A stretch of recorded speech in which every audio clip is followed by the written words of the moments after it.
My phone lit up with my daughter Rachel's name just as I signed the final page of the real estate contract.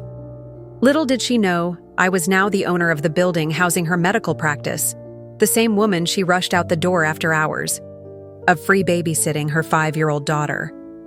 I'd spent 30 years supporting Rachel through medical school, co-signing loans and cheering at her graduation, only to become the convenient grandmother who wasn't even welcome at family dinners. The irony wasn't lost on me as I answered to hear the familiar request. Before we jump back in, tell us where you're tuning in from. And if this story touches you, make sure you're subscribed. Because tomorrow, I've saved something extra special. I was organizing my collection of gardening books when my phone lit up with Rachel's name.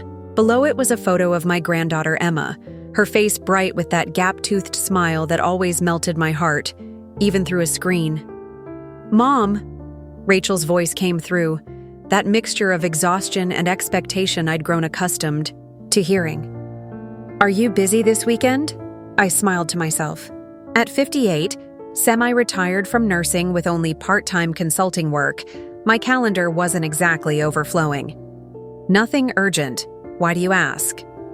Emma has her dance recital on Saturday morning, but Daniel's got that golf tournament he's been planning for months, and I'm scheduled for back-to-back patients at the clinic.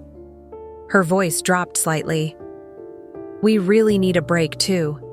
It's been a hectic month." In the background, I could hear the familiar sounds of their household: water running, papers shuffling, and Emma's animated voice as she explained something to her father. Their spacious suburban home always seemed full of movement and noise. "Of course," I said without hesitation. "I'd love to see Emma's recital. She's been talking about it for weeks." "Perfect," Rachel sighed with relief. "I'll drop her off Friday evening and pick her up Sunday night." "But Mom," she paused, her tone shifting to something firmer. "Remember what we talked about last time? No excessive treats, bedtime is strictly 8 p.m., and please follow the schedule I'll text you." Daniel noticed Emma's routine was completely disrupted after your last weekend together. I bit my tongue. My daughter and her husband had been micromanaging my grandparenting since Emma was born. The implied criticism stung, especially considering I'd raised Rachel successfully on my own without anyone dictating schedules to me. "No problem, dear," I said, keeping my voice light. "Emma and I will have a wonderful time." After hanging up, I walked over to my modest living room window that overlooked the small community garden I'd helped establish. My condo wasn't large or luxurious, but it was mine, paid off 5 years ago after decades of careful saving. The walls were adorned with framed photos chronicling our lives: Rachel's graduation from medical school, Emma's first birthday, my retirement party from Memorial Hospital after 30 years of nursing. I gazed at the photo of Rachel in her white coat on graduation day. My chest swelled with the familiar mixture of pride and something heavier, more complicated. I'd raised her alone after her father walked out when she was 12, worked double nursing shifts to put her through college, co-signed her medical school loans, and babysit every time they needed a moment to themselves. Now, she was Dr. Rachel Warren, respected physician at Westlake Medical Group, with a beautiful family and a 5-bedroom house in Oak Ridge Estates. And I was still just Mom, good enough to babysit on demand, but not quite good enough to be treated as an equal in their carefully curated life. The investment opportunity had come unexpectedly through Margaret, a former patient who'd become a friend during her long recovery from heart surgery. Now a successful commercial real estate agent, she'd called me last month about a medical office building coming up for sale, the very building that housed Westlake Medical Group where Rachel practiced.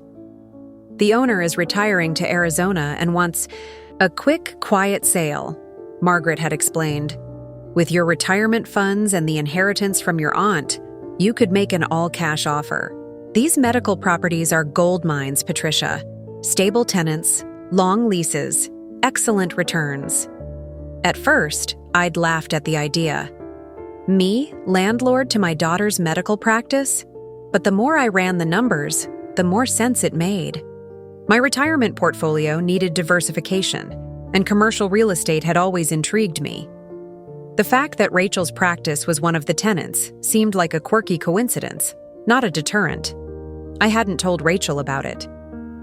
Our conversations had grown increasingly one-sided over the years, her telling me about her busy schedule, her important patients, Daniel's business ventures, and Emma's activities. My life, by comparison, seemed unworthy of discussion. When I'd mentioned taking a watercolor class last spring, Rachel had smiled politely and immediately redirected the conversation to Emma's preschool graduation. The truth was, Rachel had no idea who I was anymore, or perhaps she'd never known. She saw me as just her mother, a role defined by its utility to her life, not as Patricia Miller, the woman who'd put herself through nursing school at night while working days, who'd invested carefully for decades, who'd quietly built a life of meaning beyond motherhood. My phone pinged with a message from Margaret.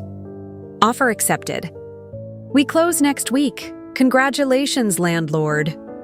I felt a flutter of excitement mixed with apprehension. I hadn't planned to keep my ownership a secret from Rachel permanently, just until everything was finalized. But now, with the contract signed and closing imminent, I wondered how she would react to the news that her mother owned the building where she practiced medicine. Would she be angry, embarrassed, perhaps even impressed? The thought was interrupted by another text, this time from Rachel. Packed schedule today. We'll drop Emma off at 6 p.m. Friday. Please make sure her recital clothes are ready for morning.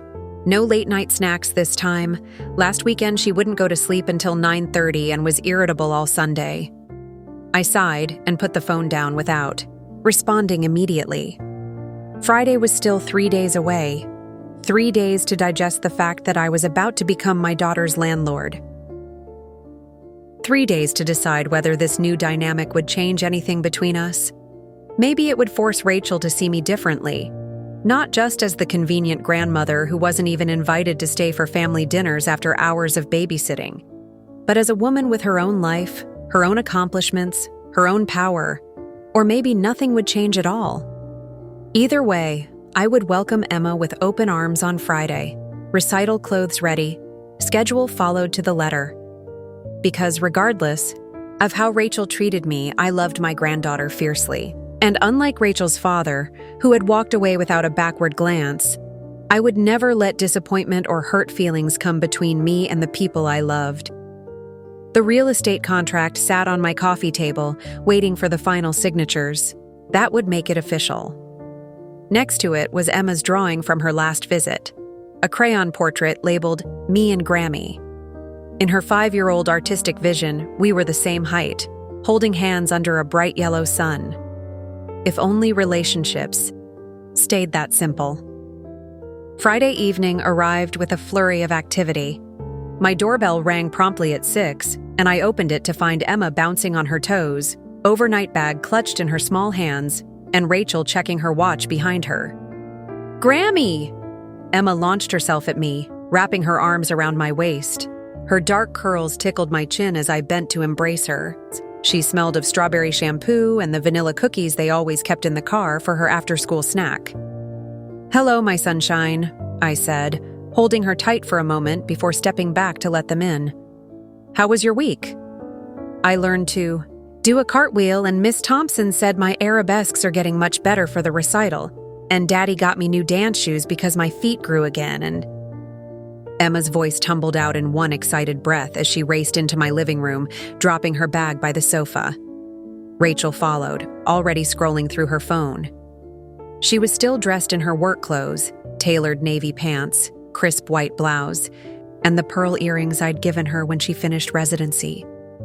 She looked every bit the successful physician, not a hair out of place despite the long day. "Emma, show Grammy where your recital outfit is so she can help you get ready tomorrow," Rachel instructed without looking up. She handed me a neatly folded piece of paper. "Here's the schedule. Recital starts at 10 a.m. sharp, but they want the kids there by 9:15 for lineup. I've packed her lunch in the blue container. Please stick to that since we're watching her sugar. Intake?" I accepted the paper with a nod. noting how it was typed and formatted with timestamps for each activity. "Got it. We'll be perfectly on time." Rachel finally glanced up, her eyes doing a quick assessment of my apartment. I'd spent the morning cleaning, arranging fresh flowers on the dining table, and setting up the pull-out sofa in my office where Emma would sleep. Still, I could see Rachel noticing things: the slightly worn carpet, the outdated kitchen cabinets, the collection of secondhand books that filled my shelves. "Mom," I meant to ask, "did you finally schedule that kitchen renovation you were talking about? This place could really use an update," she said, her tone concerned, but with an undercurrent that made me bristle internally. "I'm still considering my options," I replied evenly. What I didn't say was that I'd been channeling my savings into investments like the medical building rather than cosmetic home improvements. My kitchen worked perfectly fine, even if it wasn't as sleek as her gourmet setup. Preparing and narrating this story took us a lot of time, so if you are enjoying it, subscribe to our channel. It means a lot to us. Now back to the story. Emma had already pulled out the board games I kept in the hall closet, spreading them across the coffee table. "Grammy, can we play Candyland tonight? And make those special pancakes tomorrow before my dance?" "Absolutely," I said, smiling at her enthusiasm. "We'll have plenty of time for both." Rachel's phone buzzed, and she checked it with a frown. "Daniel's waiting in the car. I need to run." She bent to give Emma a quick kiss on the head. "Be good for the Grammy. Remember, early bedtime because of your recital." She straightened up and headed toward the door, her movement brisk and purposeful. I followed her, expecting at least a brief conversation about her week or plans for Sunday pickup. Instead, she paused at the threshold and said, "Oh, I almost forgot. The director mentioned parents should take photos after the recital, not during. The flash distracts the kids. And make sure her hair is in a proper bun. The instructions are in her bag." "Rachel," I said as she stepped onto the landing, "would you like to join us for dinner Sunday night when you pick her up? I'm making my lasagna, your favorite growing up." She hesitated, keys already in hand. "That's sweet, Mom, but we have dinner plans with the Harrises. Ben Harris just made partner at Daniel's firm, so it's a celebration thing. Maybe another time?" It was always another time. In the past year, I could count on one hand the number of times Rachel had stayed for a meal after dropping off or picking up Emma. "Of course," I said, keeping my expression neutral. "Have a good weekend." "You too. Thanks again for this, Mom. We really appreciate it." She gave me a quick, distracted smile before hurrying down the steps to where Daniel waited in their gleaming SUV. I closed the door and turned to find Emma arranging game pieces on the board. The disappointment that had momentarily clouded my mood lifted at the sight of her concentration, the tip of her tongue peeking out as she carefully set up the colored gingerbread men. "Ready to play, Grammy?" she called. "Ready as ever," I replied, settling onto the floor beside her. "But first, how about we make some popcorn?" Emma's eyes widened with delight. "With the special seasoning? Is there any other way?" I winked, pushing myself up to head to the kitchen. As I prepared our snack, I thought about the contrast between my relationship with Emma and the increasingly formal, almost businesslike interactions with Rachel. When had my daughter started treating me like a service provider rather than family? The weekend babysitting had become so routine that Rachel no longer even properly thanked me. It was expected, assumed, taken for granted. Saturday morning brought sunshine streaming through. The windows and the excited patter of Emma's feet as she burst into my bedroom at 6:30 a.m. "Grammy, today's my recital," she announced, climbing onto my bed with a stuffed unicorn tucked under her arm. We made my special pancakes together, silver dollar-sized with fresh blueberries pressed into the batter to form smiley faces. It was our tradition, one that Rachel had deemed too much sugar, but that I maintained on special occasions. Watching Emma's delight as she drizzled a modest amount of maple syrup over her breakfast, I couldn't help but think that moments like these were worth bending the rules. The recital went beautifully. Emma's class of 5-year-olds performed a simple ballet to Twinkle, Twinkle, Little Star, complete with tutus and tiaras. My granddaughter executed her steps with intense concentration, only occasionally glancing at the audience to make sure I was watching. I was, of course, recording every moment on my phone despite the director's warning about flashes, which I'd carefully disabled. Afterward, as the children took their bows to enthusiastic applause, I found myself scanning the audience. Many of the dancers had both parents present, some with siblings and extended family members forming cheering sections. Emma had me, just me, clapping until my hands hurt to make up for the empty seats beside me. "Did you see me, Grammy? Did you see my arabesque?" Emma asked as she rushed toward me, still flushed with excitement. "I saw everything, sunshine. You were absolutely magnificent." I knelt to her level, presenting the small bouquet of daisies I'd picked up from the florist on our way. "These are for you, my prima ballerina." Her face lit up as she accepted the flowers, burying her nose in them before throwing her arms around my neck. "I love you, Grammy." "I love you too, more than all the stars in the sky." As we walked hand in hand to the car, Emma chattering about her performance and her friends' dances, I felt a familiar ache in my chest. Rachel had missed this moment. She'd chosen a busy clinic schedule over her daughter's first real recital. I knew her work was important, lives depended on her care, but I couldn't help wondering if she realized how quickly these childhood milestones passed, never to return. The rest of the weekend unfolded pleasantly, if predictably.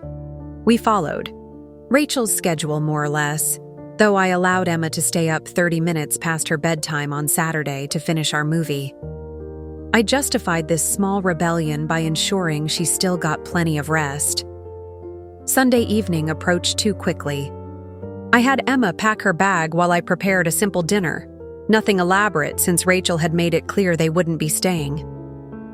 As 6 o'clock neared, Emma grew quieter, the weekend's magic beginning to fade as reality loomed. "Grammy," she said, sitting at my kitchen counter watching me wash the last of our dishes. "Why don't you ever come to our house anymore? Daddy says you're too busy." The question caught me off guard. I set down the dish towel and turned to face her. "That's not true, sunshine. I'm never too busy for you or your mom and dad." "Then why don't you come over? We could play in my room, and you could see my new dollhouse." I chose my words carefully. "Well, your parents have very full lives, Emma. They have their work and their friends and many responsibilities. Sometimes it's easier for you to visit me here." What I didn't say was that the last 3 times I'd been invited to their home, the visit had been cut short by some emergency, or I'd been relegated to watching Emma while Rachel and Daniel entertained friends in another room. The last time, 6 months ago, I'd spent 3 hours helping Emma with a school project while Rachel hosted a dinner party for her colleagues. I'd been asked to use the side door so as not to disturb the guests. The doorbell rang, signaling Rachel's arrival. Emma's face fell slightly before she mustered a smile and ran to gather her backpack. When I opened the door, Rachel appeared harried, her phone pressed to her ear. She held up one finger in the universal "wait a minute" gesture as she finished her call, something about lab results and a patient follow-up. "Sorry," she said after hanging up. "Crazy weekend at the clinic. Where's Emma?" "Getting her things," I replied, stepping aside to let her in. "The recital was wonderful. I recorded it for you." "Great, thanks." Rachel glanced at her watch. "We need to hurry. The Harrises are expecting us by 7, and Daniel's already at the restaurant." Emma appeared with her bag and unicorn. "Mommy, I did my arabesque just like Miss Thompson showed us." "That's wonderful, sweetheart," Rachel said, smoothing Emma's hair. "We'll talk all about it in the car. Say thank you to Grammy so we can go." Emma's bottom lip trembled slightly. "But I wanted to show you my drawing." "You can show me on the way. We're running late, Emma." Rachel's tone left no room for negotiation. I knelt and gave Emma a tight hug. I'll see you soon, sunshine. Maybe next weekend we can finish that art project we started." Emma nodded against my shoulder before reluctantly pulling away. "Bye, Grammy. Thank you for the pancakes and for coming to my dance." Rachel was already opening the door, car keys in hand. "Thanks again, Mom. I'll call you about next weekend." And just like that, they were gone. No shared meal, no real conversation, not even a proper goodbye. Just another transaction completed. Childcare provided, child returned, service concluded until next needed. I stood in the doorway for a moment, watching their car pull away, feeling the familiar mixture of love, frustration, and resignation, settling over me like an old, uncomfortable sweater. Tomorrow, I will sign the final paperwork on the medical building. Tomorrow, I will officially become the owner of property worth over $2 million, including the space where my daughter practiced medicine, the daughter who couldn't spare 15 minutes to sit at my table and share a meal. The irony wasn't lost on me as I closed the door on the empty hallway. Monday morning arrived with a clarity that only comes after a good night's sleep.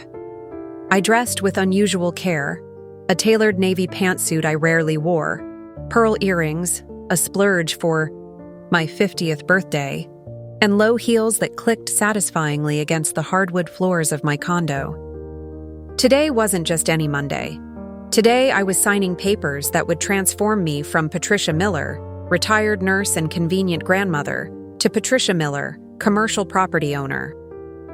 Margaret met me at the title company offices downtown, her smile wide and confident. "Ready to become a real estate mogul?" she teased, passing me a cup of coffee from the reception area's refreshment station. "Hardly a mogul," I laughed. "One building doesn't exactly put me in competition with Donald Trump." "One very strategic building," Margaret corrected, lowering her voice, "and fully leased with excellent tenants, including a certain medical practice we both know." The signing process took less time than I expected. 30 minutes of initial pages, a few signatures, and the exchange of a cashier's check represented the culmination of decades of careful saving, smart investments, and the inheritance from my sister Anne. When we finished, the closing agent handed me a folder containing copies of the lease agreements, property inspection reports, and most importantly, a set of keys. "Congratulations, Ms. Miller," he said, shaking my hand. "You now own 1420 Westlake Avenue." Walking out of the office, I felt oddly lighter, as if the weight of being underestimated had been partially lifted from my shoulders. The building was now mine, all 3 stories of red brick and large windows, housing 8 medical offices including Westlake Medical Group, where Rachel had practiced for the past 4 years. "Let me take you to lunch to celebrate," Margaret offered as we reached the sidewalk. "The French bistro around the corner has an amazing croque monsieur." Over lunch, Margaret reviewed the details of the property management company that would handle day-to-day operations. "They'll deal with maintenance requests, collect rent, all the headaches. You just deposit the checks and make the big decisions." "What? About informing the tenants of the ownership change?" I asked, trying to sound casual. Margaret took a sip of her sparkling water. "The management company will send out formal letters this week. But if there's someone you'd like to tell personally..." She gave me a knowing look. I sighed, setting down my fork. "I still haven't decided how to tell Rachel, or if I should tell her directly at all." "She'll find out one way or another," Margaret pointed out. "Might be better coming from you than a form letter." She was right, of course, but the thought of Rachel's reaction made my stomach tighten. Would she be angry? Embarrassed? Would she see it as some sort of power play or intrusion into her professional life? "I'll figure it out," I said, forcing a smile. "Maybe I'll wait until the management company sends the official notice, then follow up with her." Back home, I changed into comfortable clothes and made a cup of tea, carrying it to my small balcony where pots of geraniums and lavender created a fragrant barrier between my space and the world. I pulled out my phone and scrolled to Rachel's number, my thumb hovering over the call button. Before I could decide whether to make the call, my phone rang, Rachel's number flashing on the screen. My heart jumped as I answered, wondering if somehow news had already reached her. "Mom," she began without preamble, "I need a huge favor. Is there any way you could take Emma this Wednesday afternoon? Daniel and I have tickets to the symphony. Gala and our usual sitter just canceled. Not how are you? Not thank you for the weekend. Just another request, another assumption that my time was perpetually available for their convenience." "This Wednesday?" I repeated, stalling as I processed the request. "Yes, from about 4 o'clock until maybe 10 or 11. It's the annual fundraiser, and Daniel's firm bought a table. Really important networking opportunity for him." Her voice had that quality it always did when discussing Daniel's career, a mixture of pride and anxiety, as if her worth were somehow tied to his professional advancement. I thought about the property management company's timeline. The tenant, notification letters would likely go out by Thursday or Friday. If I took Emma on Wednesday, I would have the perfect opportunity to tell Rachel about my investment in person when she picked up her daughter. "I can do Wednesday," I agreed. "Will you be staying for dinner when you pick her up?" There was a slight pause. "Oh, Mom, it'll be pretty late. We'll just grab Emma and head home. She'll probably be asleep anyway." Always the same answer. Always a reason not to linger, not to share a meal, not to engage beyond the minimum required for the childcare exchange. I bit back the response that rose to my lips and instead said simply, "All right, 4 o'clock on Wednesday. We'll see you then." Tuesday passed quietly. I received a congratulatory email from the property management company confirming that the ownership transfer had been recorded and that tenant notifications would be sent out by courier on Thursday morning. Wednesday afternoon, Emma arrived full of energy and stories about kindergarten. Rachel dropped her off with the usual list of instructions and reminders before rushing off to prepare for her event. Elegant in a black cocktail dress that made her look more like a magazine cover than a mother of a 5-year-old. Emma and I had a wonderful few hours together, baking cookies, despite Rachel's sugar restrictions, and working on a jigsaw puzzle that sprawled across my coffee table.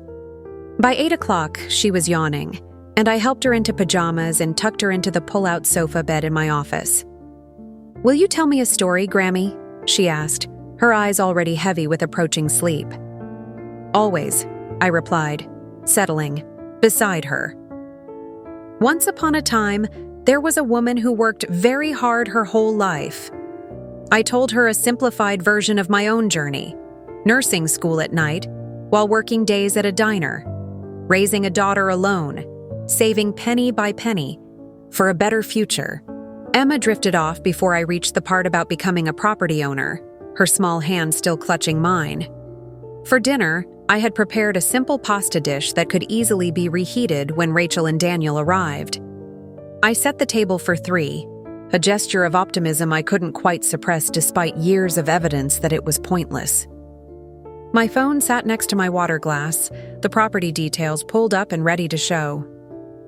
10:30 came and went. At 10:45, I received a text from Rachel. "Running late. Be there by 11:30. Is Emma asleep?" I confirmed that she was and returned to my book, though the words swam before my eyes. At 11:40, headlights swept across my living room as a car pulled into the driveway. I smoothed my hair, took a deep breath, and opened the door before they could ring the bell and risk waking Emma. Daniel entered first, tall and distracted in his perfectly tailored suit. "Evening, Patricia," he said, his standard greeting delivered, with professional courtesy rather than familial warmth. "How'd it go with the munchkin?" "Wonderful, as always," I replied. "She's fast asleep. Would you like some coffee or tea?" "I made pasta if you're hungry after your event." He checked his watch. "Actually, we should probably get going. Early morning, tomorrow." Rachel appeared behind him, looking tired but still elegant. "Was she any trouble?" she asked, already moving toward my office where Emma slept. None at all. We had a lovely time. I followed her, watching as she gently gathered the sleeping child into her arms. Emma stirred slightly, murmuring something unintelligible before settling against her mother's shoulder. As Rachel carried Emma toward the door where Daniel waited, I made my decision. Before you go, there's something I'd like to talk to you both about. It will just take a minute. Rachel frowned slightly. Can it wait, Mom? It's nearly midnight and we're all exhausted. It's important, I insisted, my voice firmer than usual. And you'll be hearing about it tomorrow anyway. I thought you might prefer to hear it from me first. That caught their attention. Daniel's eyebrows rose, and Rachel adjusted Emma in her arms, suddenly alert. What is it? Is everything okay? A note of concern entered her voice. Are you sick? I'm perfectly healthy, I assured her. It's actually good news. I've made an investment that I'm quite proud of. I paused, seeking the right words. I've purchased a commercial property. The closing was Monday. Daniel's expression shifted from impatience to mild interest. Commercial real estate? That's a significant step, Patricia. What kind of property? An office building, I said, meeting Rachel's eyes directly. 1420 Westlake Avenue. For a moment, the address didn't register. Then Rachel's eyes widened, and her grip on Emma tightened visibly. Westlake Avenue? You don't mean… Yes, I confirmed, keeping my voice steady. The medical building where your practice is located. I'm your new landlord, Rachel. The silence that followed was absolute. Daniel's professional mask slipped, revealing genuine surprise. But it was Rachel's expression that captured my attention. A complex mixture of disbelief, confusion, and something that looked almost like betrayal. You bought our building? She finally managed, her voice barely above a whisper to avoid waking. Emma. Why would you do that without telling me? It was an investment opportunity that made financial sense, I explained, trying to keep the defensiveness from my tone. The property management company will continue handling day-to-day operations. Nothing will change for you or the practice. Nothing will change? Rachel repeated incredulously. My mother is now my landlord, and you think nothing will change? How could you make such a huge decision affecting my professional life without even mentioning it to me? The irony of her indignation wasn't lost on me. How many decisions had she and Daniel made that affected me? Weekly babysitting demands, last-minute schedule changes, dictating how I could interact with my own granddaughter, without considering my feelings or consulting me. It's a business decision, Rachel, I said calmly. Just like the many business decisions you and Daniel make without consulting me. The difference is, this one actually belongs to me. The building is my investment, not yours. Daniel cleared his throat, the businessman in him taking over. What Patricia does with her money is her business, Rachel, he said, surprisingly supportive. And from an investment perspective, medical office buildings are excellent assets. Rachel wasn't placated. This feels like you're trying to prove something, she said, shifting Emma to her other shoulder. Or worse, like you're trying to gain some kind of control over my life. Her accusation stung, especially because it contained a kernel of truth, not about control, but about being seen, being acknowledged as more than just a convenient babysitter. What this feels like, I replied, my voice quiet but firm, is me finally being recognized as something other than your emergency childcare provider. Perhaps now you'll see that I'm a person with my own life, my own decisions, my own capabilities. I could see the words hit their mark. Rachel flinched slightly, and for a brief moment, something like recognition flickered in her eyes. We should go, Daniel said, breaking the tense silence. Emma needs to be in her bed and we all need some sleep. He gestured toward the door, placing his hand lightly on Rachel's back to guide her. As they stepped onto the landing, Rachel turned back. Her expression had hardened again, the professional mask back in place. We'll talk about this later, Mom, she said, her tone making it clear that the conversation wasn't over. "I'm sure we will," I replied. "The management company is sending formal notifications tomorrow. The other tenants will know by the end of the week." They walked to their car in silence. I watched from the doorway as Daniel carefully secured Emma in her car seat, while Rachel stood motionless beside the vehicle, her posture rigid with what I imagined was a mixture of shock and displeasure. As they drove away, I closed the door and leaned against it, suddenly exhausted. The confrontation had gone more or less as I'd expected. No dramatic reconciliation, no sudden recognition of my worth beyond my role as grandmother and occasional babysitter. But something had shifted. For better or worse, Rachel now saw me differently. No longer just her mother, the retired nurse who lived in a modest condo and was perpetually available at her convenience. Now I was Patricia Miller, property owner, her landlord. Whether that would improve our relationship or further strain it remained to be seen. But for the first time in years, I felt a sense of equilibrium between us. A rebalancing of power that had been tilted for far too long. I moved through my quiet apartment, clearing away the dinner that no one had eaten, washing dishes that had remained clean, extinguishing the hope that had once again gone unfulfilled. Tomorrow would bring whatever it would bring. But tonight I would sleep, knowing I had finally been seen. 3 days passed without a word from Rachel. No calls, no texts, not even the usual weekend babysitting request. The silence was both unsettling and oddly liberating, a strange vacation from the constant pull of familial obligation. Friday afternoon, Margaret called with an update. "The tenant notifications went out yesterday as planned.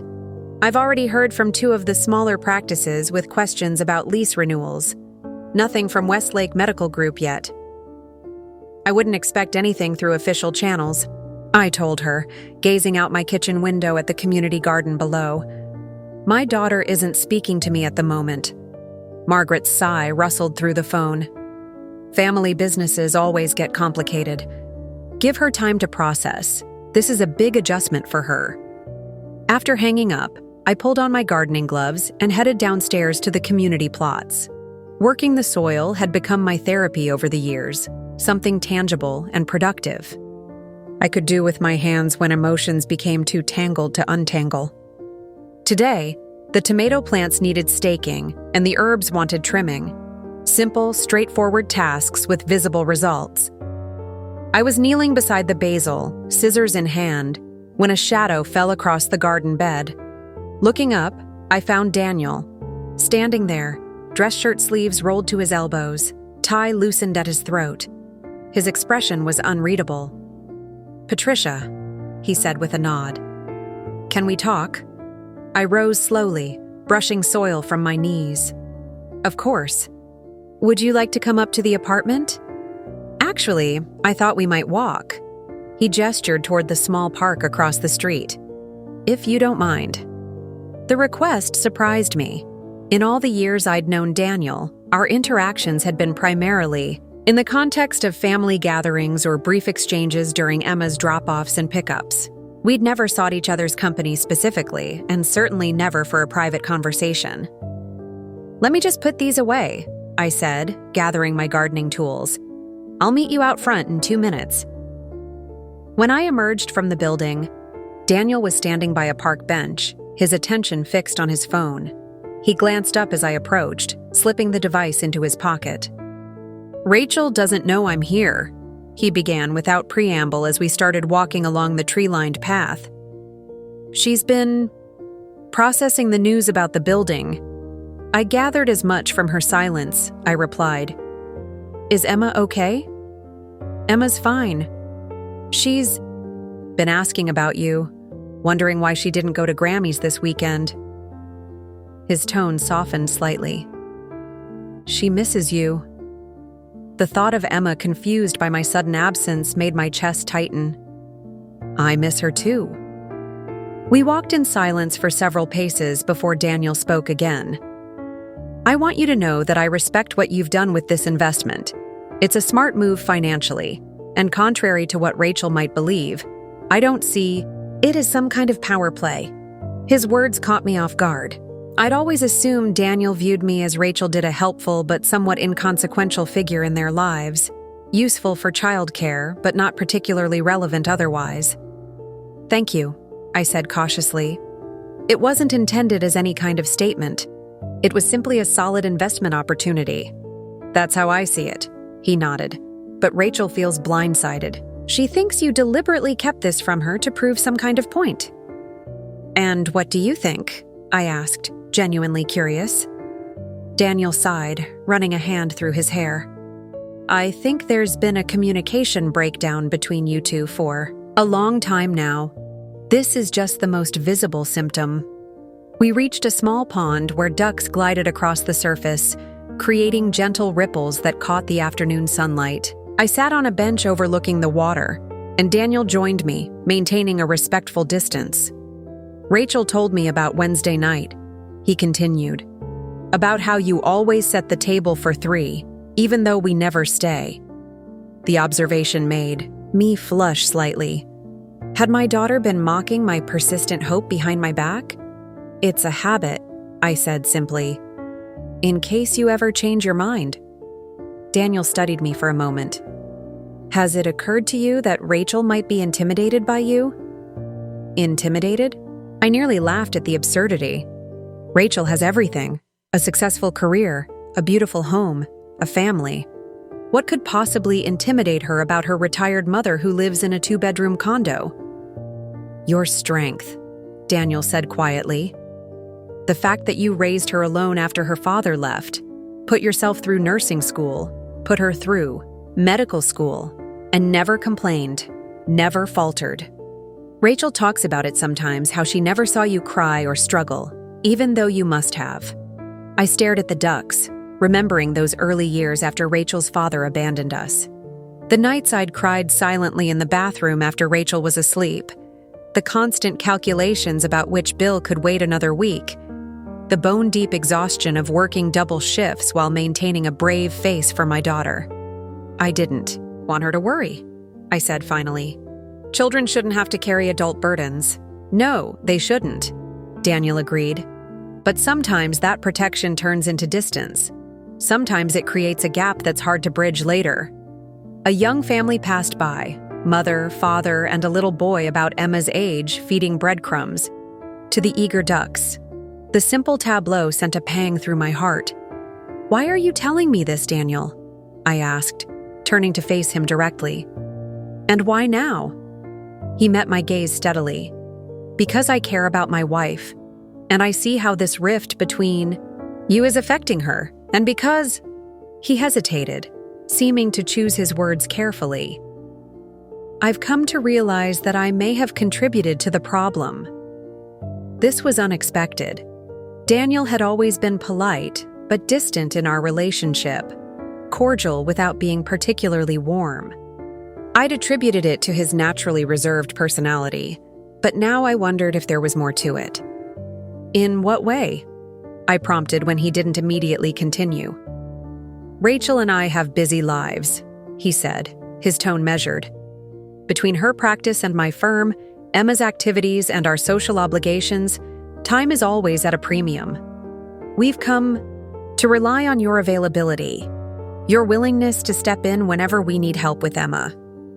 I nodded, waiting for him to reach his point. But I think somewhere along the way, we stopped seeing it as a gift and started viewing it as an entitlement. We expected your time without acknowledging its value. He looked down at his hands. "I've been particularly guilty of this.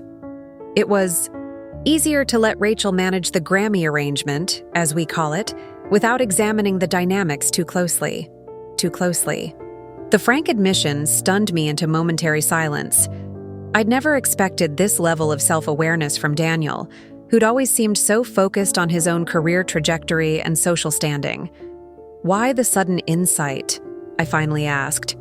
"Partly your announcement about the building," he admitted. "It forced me to see you differently, not just as Rachel's mother or Emma's grandmother, but as a person with your own agenda and capabilities. He paused, a rueful smile crossing his features. And partly a conversation with my own mother last week, where she pointed out some uncomfortable truths about how I've been treating her lately. A brief laugh escaped me. Mothers have a way of doing that. Indeed, he acknowledged. The point is, Patricia, I want to repair this situation. Rachel is hurt and confused right now, but underneath that, I think she's also reevaluating her understanding of who you are. That's not entirely comfortable for her. And what would you suggest I do? Give her a little time, he said. And then perhaps we could arrange dinner at our house, not yours. A chance to talk things through without Emma present. The offer was so unexpected, so contrary to the pattern of the past few years, that I found myself momentarily speechless. A dinner invitation to their home, specifically for conversation with me, was unprecedented. I'd like that, I said finally.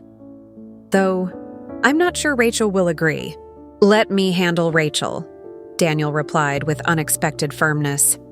In the meantime, would you be open to seeing Emma this weekend? She's been quite persistent about visiting Grammy. Of course, I said without hesitation. I'd love to have her. The usual time on Saturday? He nodded, standing up from the bench. I'll bring her myself. Rachel has hospital rounds in the morning. As we walked back toward my building, a comfortable silence fell between us. For the first time since I'd known him, I felt I was seeing the man my daughter had fallen in love with, thoughtful, perceptive, and capable of growth. It gave me hope that perhaps there was a path forward for all of us. At my building entrance, Daniel extended his hand formally. Thank you for hearing me out, Patricia, and congratulations again on your investment. It really is an impressive move. I accepted his handshake, noting the sincerity in his eyes. Thank you for coming by, Daniel. It means a great deal. As I watched him walk to his car, I felt a cautious optimism taking root alongside the hurt and frustration of the past years. Daniel's unexpected visit had shifted something. Not everything. Not yet. But something important. Saturday morning arrived bright and crisp. I woke early to prepare for Emma's visit, picking up fresh berries from the farmer's market and setting out art supplies for the project we'd started weeks ago. At precisely 10 o'clock, my doorbell rang. To my surprise, both Daniel and Emma stood on my doorstep. Emma launched herself into my arms as usual, while Daniel held up a bakery box. We brought croissants, he explained with a slightly awkward smile. Emma mentioned they're your favorite. They are, I confirmed, touched by the gesture. Would you like to come in for coffee? I just made a fresh pot. Daniel hesitated, glancing at his watch in a familiar gesture that usually preceded a polite refusal. But then, unexpectedly, he nodded. I'd like that, actually, if you don't mind. The three of us settled at my small kitchen table, Emma happily munching a chocolate croissant while Daniel and I sipped coffee and engaged in surprisingly easy conversation about the community garden, his firm's recent cases, and Emma's upcoming school science fair. Grammy's going to help me with my project, Emma announced, chocolate smeared at the corner of her mouth. We're growing plants in different types of water to see what happens. That sounds like an excellent experiment, Daniel commented, smiling at his daughter's enthusiasm. Grammy will be a great help with that. She knows a lot about plants. The simple acknowledgement of my knowledge, my value beyond childcare, sent a warm current through me. It was a small thing, but meaningful in the context of years of being taken for granted. When Daniel finally rose to leave, he surprised me again. Rachel and I would like to have you over for dinner next Friday evening, around 7, if that works for you. I'd like that very much, I said, aware of Emma's curious gaze bouncing between us. Can Grammy stay for dessert too? She asked, clearly, remembering previous occasions when I'd been excluded from family meals. Daniel rested his hand on her head affectionately. Grammy can stay for dessert and as long after that as she likes, Pumpkin. It's going to be a special family dinner. After they left, I moved through my apartment, straightening things that didn't need straightening, my mind buzzing with the unexpected developments of the past few days. The property investment had catalyzed something I hadn't anticipated. Not just a shift in how Rachel and Daniel saw me, but potentially a recalibration of our entire family dynamic. Whether this change would last beyond the initial shock remained to be seen. But for the first time in years, I felt recognized as Patricia Miller, not just as Grammy or Mom or free babysitting service. The property management company had emailed me that morning with the monthly financial report for the building. Sitting at my computer, I reviewed the numbers. Solid, stable income from 8 medical practices, including my daughter's. The investment would provide security for my retirement and eventually a legacy for Emma. But perhaps its greatest value had already been realized. It had forced my daughter to see me, really see me, for the first time in years. The question now was whether that recognition would lead to reconciliation or deeper estrangement. Friday's dinner would likely provide the answer. The week leading up to Friday's dinner invitation crept by with excruciating slowness. I filled my days with routine activities, volunteering at the community center, attending my twice-weekly yoga class, meeting Margaret for lunch to discuss the building management. But beneath these ordinary rhythms, anxiety simmered. What would Rachel say? Had Daniel truly convinced her to reconsider our relationship, or was this dinner merely a formality before a more permanent estrangement? On Wednesday afternoon, I received a text from Rachel, the first direct communication since the revelation about the building. It was brief and formal. Looking forward to dinner on Friday. No need to bring anything. No warmth, no personal touch, but at least it confirmed the invitation stood. I typed and deleted several responses before settling on an equally neutral, "Thank you. Looking forward to it too." Friday evening arrived at last. I dressed carefully in a sage green wrap dress I'd bought years ago for Rachel's medical school graduation, paired with simple pearl earrings and comfortable but elegant flats. My hair, more silver than brown these days, was freshly trimmed and styled. I wanted to look polished but not overdressed, to project confidence without seeming like I was trying too hard. As a last-minute decision, I wrapped a small gift for Emma, a children's book about a grandmother and granddaughter planting a garden together.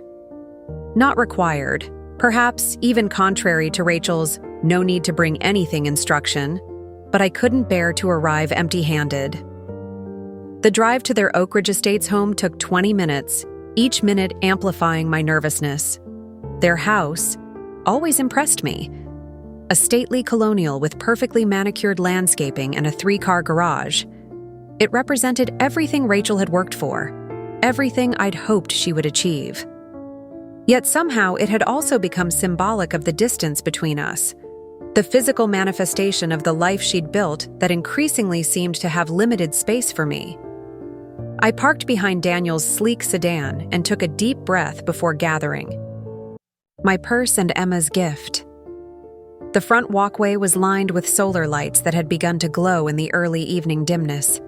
As I approached the door, it swung open before I could ring the bell. "Grammy!" Emma launched herself at me with her customary enthusiasm, nearly toppling me backward. "You came! Daddy said you were coming for the special dinner." I hugged her, tightly, breathing in the clean scent of her hair. "Of course I came, sunshine. I wouldn't miss it for the world." Daniel appeared behind her, casually elegant in dark slacks and a light blue button-down. "Patricia, welcome. Come in, please." The entrance hall was immaculate as always, the scent of something delicious wafting from the kitchen. I handed Emma her gift, which she immediately tore into with squeals of delight. "Look, Daddy, Grammy got me a book about gardening with grandmas. Can we read it tonight, please?" "After dinner," Daniel promised, taking my light jacket and hanging it in the closet. "Right now, why don't you show Grammy the picture you drew for her while I check on dinner?" Emma led me into the living room, chattering excitedly about her artwork. The space was pristine. Leather furniture arranged around a stone fireplace, abstract art on the walls, fresh flowers in a crystal vase on the coffee table. No toys in sight, no evidence that a 5-year-old lived here, except for the crayon drawing Emma now proudly displayed. "It's our family," she explained, pointing to the colorful figures. "That's Daddy, that's Mommy, that's me, and that's you. Grammy, and that's our house, but I made it bigger so you can live with us too." The innocent wish pierced me. "That's beautiful, sunshine. I'll treasure it. Do you want to live with us, Grammy? You could have the room next to mine." Next to mine.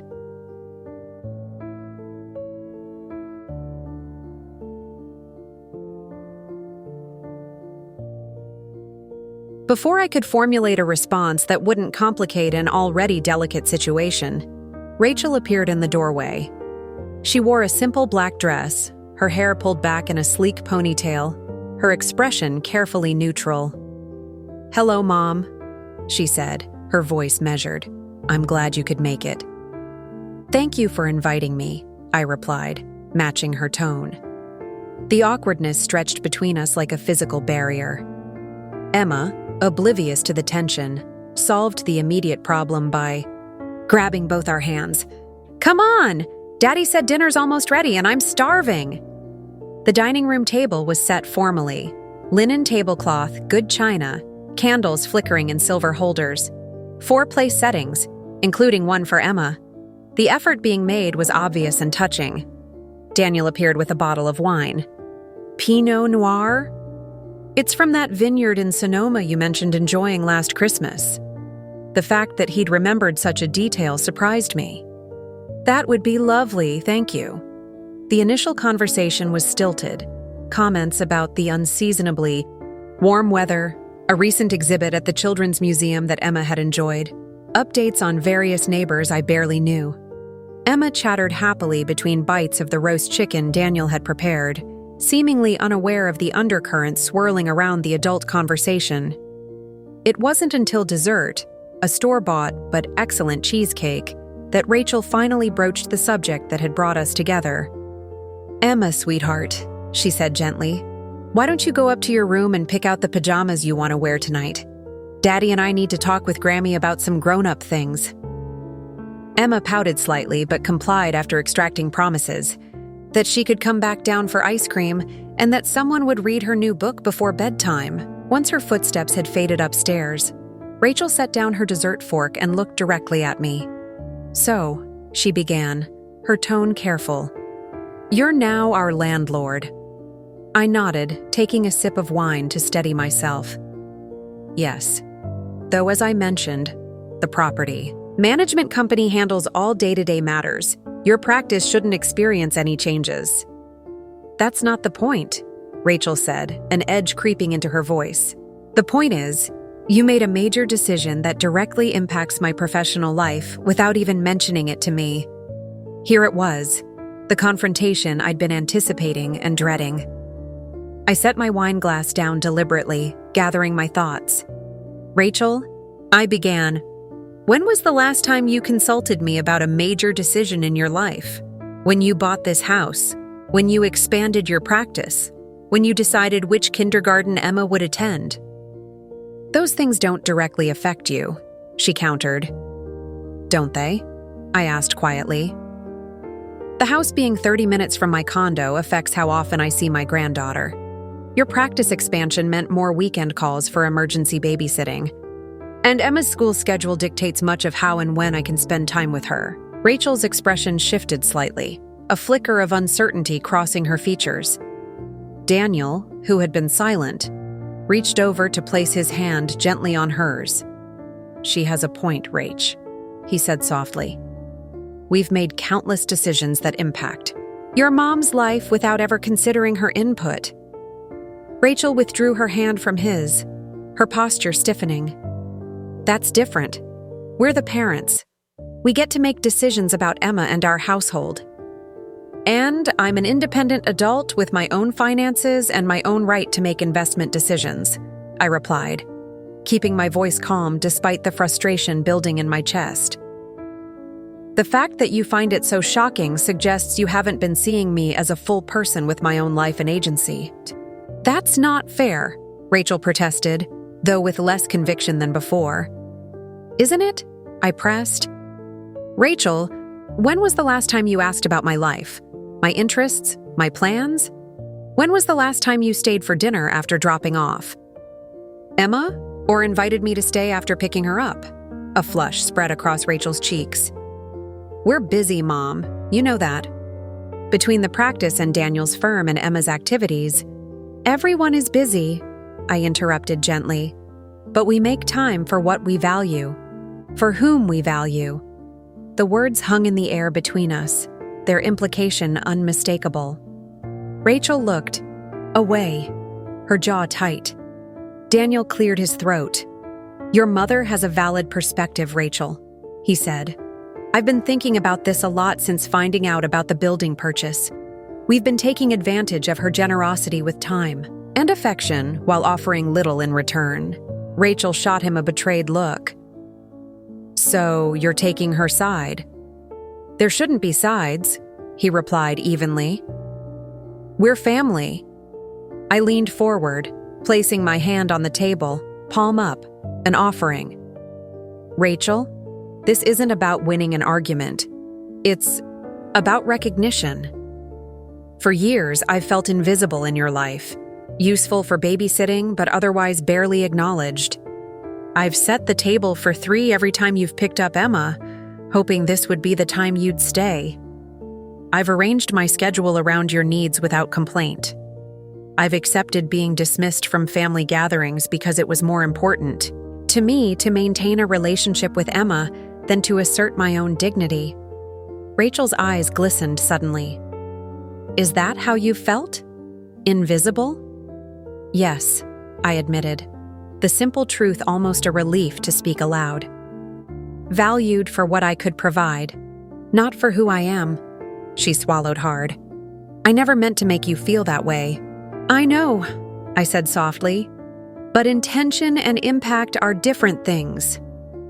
A silence settled over the table, broken only by the distant sound of Emma singing to herself upstairs. Rachel twisted her napkin in her hands, a gesture reminiscent of her childhood habit when struggling with difficult emotions.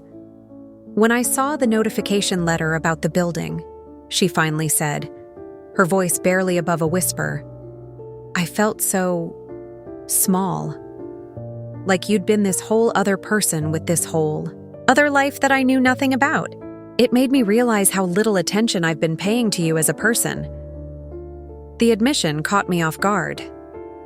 I'd expected continued resistance, perhaps even anger, but not this vulnerability. The thing is, she continued, looking up to meet my eyes, you've always been so capable, so self-sufficient. You raised me alone, worked impossible hours, never complained. You made it look easy, even though it couldn't have been. It wasn't easy, I acknowledged, but you were worth every sacrifice. That's just it, Mom. You sacrificed so much for me that I think I started to believe that was the natural order of things, that your purpose was to support my life, my goals, my family. Her voice caught. I never stopped to consider that you might have dreams and ambitions of your own, that you might be more than just my mother and Emma's grandmother. Daniel reached over to squeeze Rachel's shoulder gently. We both failed to see it, he added, looking at me apologetically. And in doing so, we've all missed out on what could have been a much richer family relationship. The knot that had lived in my chest for years began to loosen slightly. They were really seeing me, perhaps for the first time since Rachel had become an adult with her own family. I'm still the same person, I said gently. Your mother, Emma's grandmother, those roles are precious to me. But yes, I'm also Patricia Miller, former nurse, community garden organizer, investor, property owner. All of those identities exist. Together. Rachel nodded slowly. I want to know that person better, she said, a tremulous smile forming. The whole person, not just the parts that are convenient for me. Before I could respond, thundering footsteps on the stairs announced Emma's return. She bounded into the dining room, now dressed in pink pajamas covered with unicorns, clutching her new book. "Is grown-up talk over?" she asked, looking between our serious faces with concern. "Nobody's mad, right?" Rachel opened her arms, and Emma climbed into her lap. "No one's mad, sweetheart. Grammy and Mommy and Daddy were just talking about some important things." "Good," Emma declared with 5-year-old certainty, "because I still want ice cream, and I want Grammy to stay for a sleepover." The absurd request broke the tension, and we all laughed. A genuine, shared moment of levity that felt like the first rainfall after a long drought. "Not tonight, sunshine," I said, reaching over to smooth her wild curls. "But maybe another time." Rachel caught my eye over Emma's head. "Actually," she said hesitantly, "why not? We have the guest room all made up. You could stay, have breakfast with us tomorrow. If you want to, that is." The invitation, so casually offered yet so monumentally significant, caught me completely by surprise. In all the years since Rachel had married and moved into this house, I had never once been invited to stay overnight. "I'd like that very much," I replied, emotion threatening to close my throat. "I didn't bring anything with me, though." "We can lend you whatever you need," Daniel offered, already standing to clear dessert plates. "You've certainly lent us enough over the years, specifically your time and support." As the evening progressed, with Emma's book being read by the fireplace and an impromptu tour of recent renovations to their backyard, I felt a shift in the atmosphere, not a complete transformation, but a beginning. A crack in the wall that had grown between us, letting in the first tentative rays of understanding. Later, as I settled into their elegantly appointed guest room, I caught sight of myself in the dresser mirror. Gray hair, laugh lines, the slight stoop of advancing years, but also clear eyes that reflected back something I hadn't seen in them for a long time. Hope. The building purchase had been a sound financial investment, but its true value was proving to be something far more precious than rental income or property appreciation. It had forced a reckoning long overdue, had shown Rachel and Daniel that I was more than the roles they had assigned me. I was Patricia Miller, mother, grandmother, nurse, investor, woman. And for the first time in years, all those parts of me were being welcomed at the table. Morning sunlight filtered through unfamiliar curtains, momentarily disorienting me as I blinked awake in Rachel and Daniel's guest room. The bed was luxuriously comfortable, with high thread count sheets and a plush duvet. Nothing like my practical, well-worn bedding at home. For a moment, I simply lay there, absorbing the novelty of waking up in my daughter's house, invited and welcome.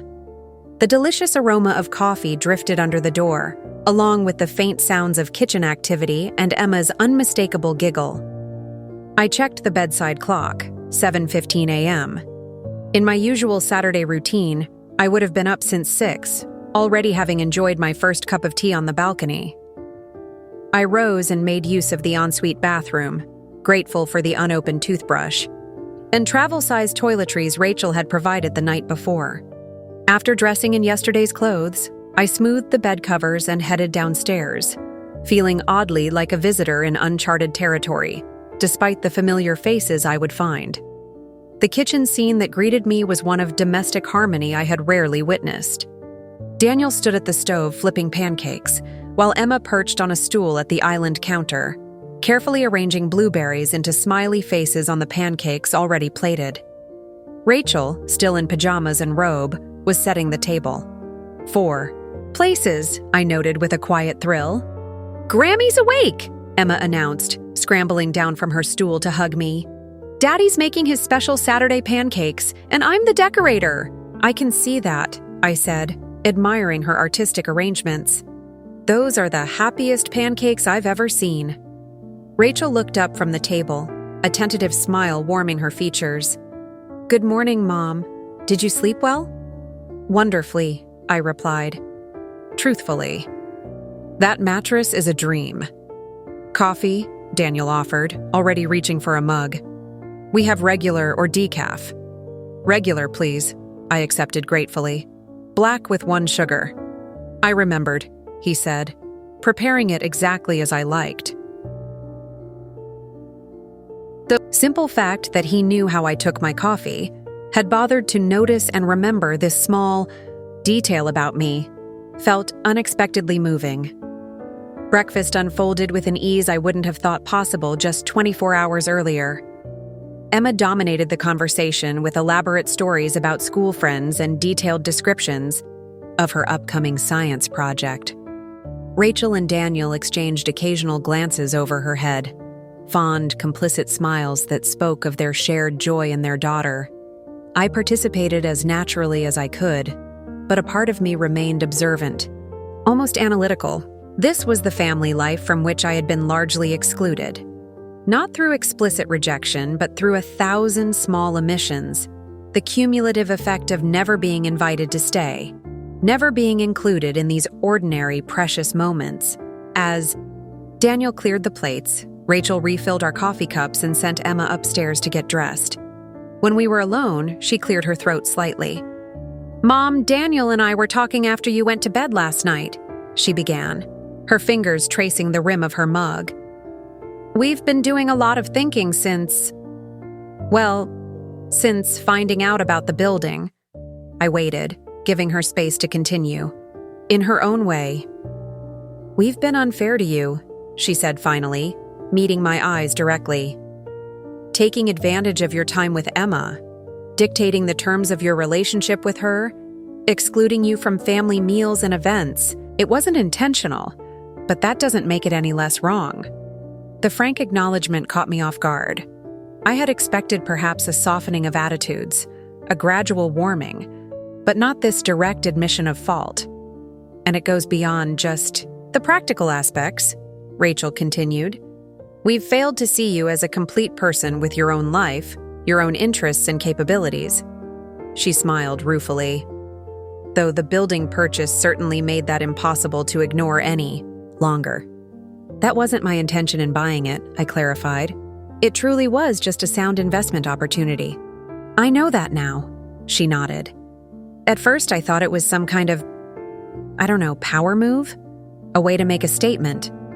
But Daniel helped me see that my reaction said more about me than about you.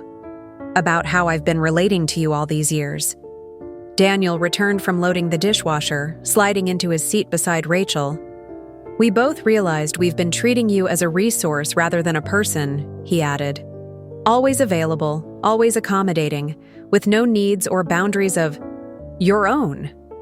The assessment was so accurate, so precisely what I had been feeling without being able to articulate, that for a moment I couldn't respond. The lump in my throat made speech impossible. "We'd like to change that," Rachel said softly. "If you're willing to give us the chance." I took a deep breath, steadying myself. This was the opening I had longed for, but now that it had arrived, I found myself cautious. Years of disappointment and dismissal couldn't be erased by one heartfelt conversation, no matter how genuine.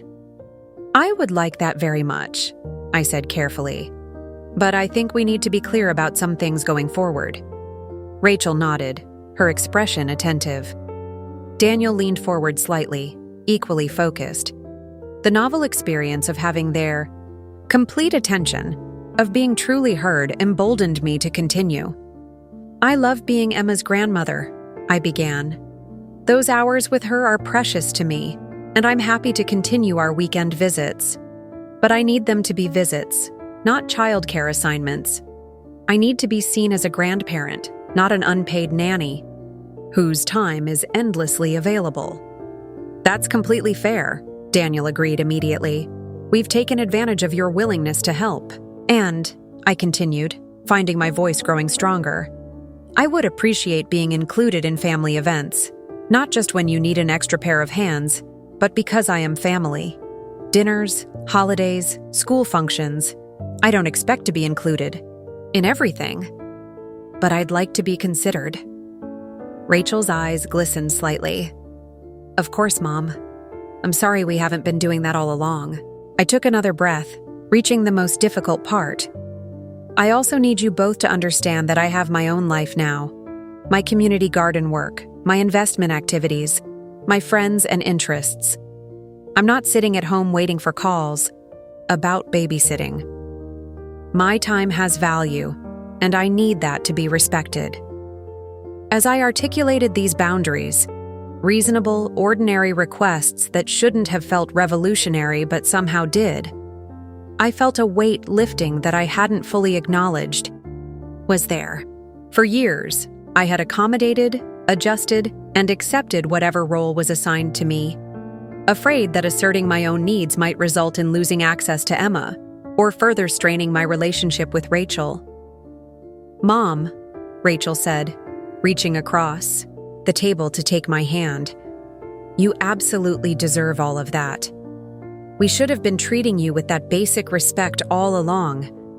Daniel nodded his agreement. "We've been self-centered, caught up in our own busy lives. That stops now."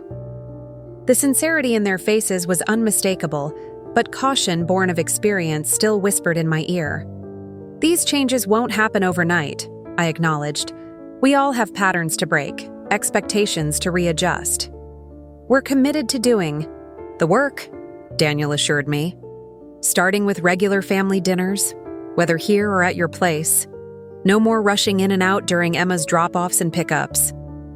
And I'd like to know more about your investment activities," Rachel added with genuine interest. "The building purchase made me realize how little I know about what you've been doing these past few years. You've clearly developed expertise I wasn't even aware of." The conversation was interrupted by Emma's return, now dressed in play clothes, and carrying a stack of construction paper and markers. "Can we start my science project now? Grammy knows about plants, and Daddy said we could work on it together." The morning transitioned into a collaborative effort around the kitchen island, sketching out Emma's experiment design, making lists of supplies needed, Rachel contributing scientific terminology while Daniel hunted down a spare notebook for observations. It was the kind of easy, natural family interaction I had longed for but rarely experienced with them. Around noon, I mentioned that I should probably head home.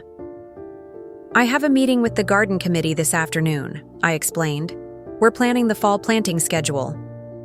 Instead of the relieved acceptance I might have expected in the past, Rachel surprised me. "Why don't you come back for dinner afterward? Nothing fancy, just takeout and maybe a movie with Emma. If you don't have other plans, that is." The casual invitation, offered not out of obligation, but genuine desire for my company, felt like the first tender shoot of new growth after a long winter.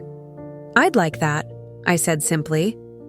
As Daniel walked me to my car, Emma skipping ahead to examine a butterfly on the front hedges, he spoke quietly. "I want you to know that I meant what I said in there. Things will be different going forward. I appreciate that, Daniel." "And regarding the building," he continued, "I think it's brilliant, actually. Smart investment, stable tenants, excellent location for future appreciation." I smiled at his businesslike assessment. "Thank you." Though I admit the fact that Rachel's practice is there was more coincidence than strategy. Margaret, my friend who's in commercial real estate, brought me the opportunity because of the solid financials, not because of the tenant list. "Still," he nodded appreciatively, "it shows vision, the kind of strategic thinking most people wouldn't associate with."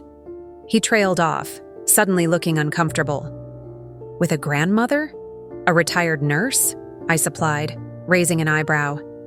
Daniel had the grace to look slightly embarrassed.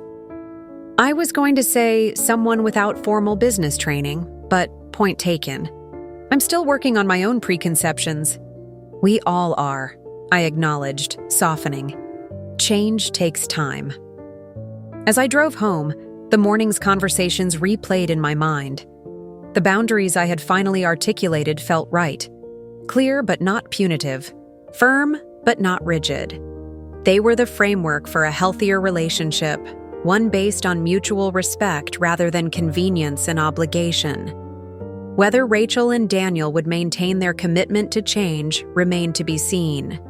Words came easily, in moments of realization and remorse. Sustaining different behaviors over time was the true test. But for the first time in years, I felt hopeful about the possibility of genuine transformation in our family dynamic. The property management company had scheduled a building inspection for the following week. As the new owner, I was invited to accompany the inspectors to familiarize myself with the physical aspects of my investment. The prospect of walking through Westlake Medical Group as landlord, rather than as Dr. Warren's mother, held a certain irony that wasn't lost on me. Would the power dynamics of our relationship truly shift in lasting ways? Or would old patterns reassert themselves once the shock of my financial independence wore off? Only time would tell. But one thing was certain. I had found my voice again, reclaiming the strength and self-determination that had sustained me through decades of single parenthood and career challenges. I had set my boundaries, clear, reasonable, and necessary. Now, it was up to Rachel and Daniel to respect them, and up to me to maintain them, regardless of my lifelong tendency to accommodate others at my own expense. As I pulled into my condo's parking lot, I spotted Margaret waiting on a bench near the entrance, 2 coffee cups beside her. I had nearly forgotten our planned meetup after the garden committee. "Well?" she called as I approached. "How did the big family dinner go? Are you still speaking to each other?" I smiled, accepting the coffee she offered. "It went better than expected, actually. We've had some honest conversations, set some new boundaries." "And the building? Still a point of contention?" "Less so," I replied thoughtfully. "I think it's becoming something else entirely. A catalyst for change, for seeing each other differently." Margaret nodded approvingly. "Sometimes people need a shock to their system to recognize what's been in front of them all along." I thought about Rachel's face across the breakfast table that morning. Open, attentive, genuinely interested in my life for perhaps the first time in years. I thought about Daniel's newfound respect, Emma's delight at having her grandmother fully integrated into a family activity. "Yes," I agreed, sipping my coffee and feeling the warmth spread through me. "Sometimes they do." The next 2 weeks unfolded, with cautious optimism. True to their word, Rachel and Daniel had included me in family dinner the following weekend, and Daniel had brought Emma for our regular Saturday visit with none of the previous rushed departures or micromanaged instructions. Small steps, but meaningful ones. My inspection of the medical building had gone well. The property management company's representative, a efficient woman named Carla, had guided me through each floor, introducing me to the office managers of the various practices. We had saved Westlake Medical Group for last, and I'd felt a curious blend of pride and apprehension as we approached Rachel's practice. "Dr. Warren is your daughter, correct?" Carla had asked as we walked down the corridor. "Yes," I'd confirmed simply, unsure how much to elaborate on our complicated relationship. "She has an excellent reputation. The practice has been a solid tenant since they moved in 4 years ago." Rachel had been with a patient when we arrived, but her office manager, Sheila, had greeted me with surprised recognition. "Mrs. Miller, we didn't realize you were the new owner." Dr. Warren mentioned a change in building ownership, but not that it was family. I'd smiled politely. "It's a recent investment. The day-to-day management won't change. Carla and her team will continue handling everything." As we'd completed the tour of the reception area and conference room, Rachel had emerged from an exam room, stopping short when she saw me. "Mom? What are you doing here?" "Building inspection," I'd explained. "Part of the ownership transition process." Something had flickered across her face then, a complicated emotion I couldn't quite interpret. Pride? Embarrassment? Residual discomfort with our shifting dynamic? Before I could analyze it further, she'd been called away for another patient, leaving me with a quick, "We'll talk about this later."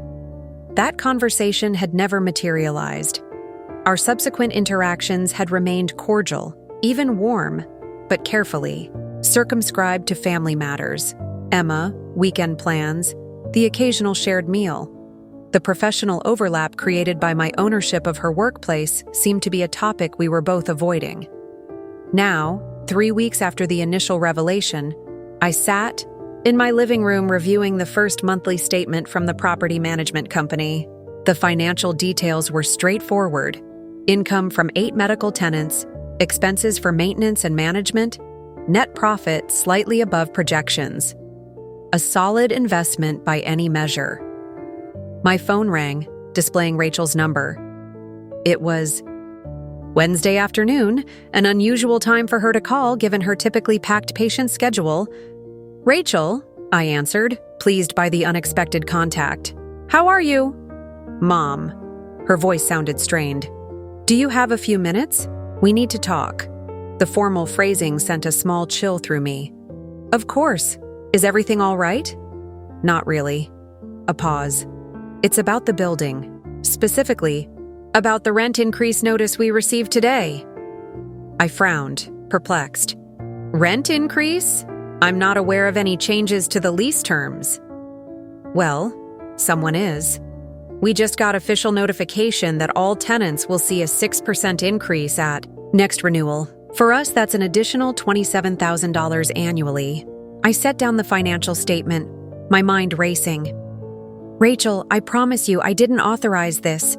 Let me call Carla immediately and find out what's happening."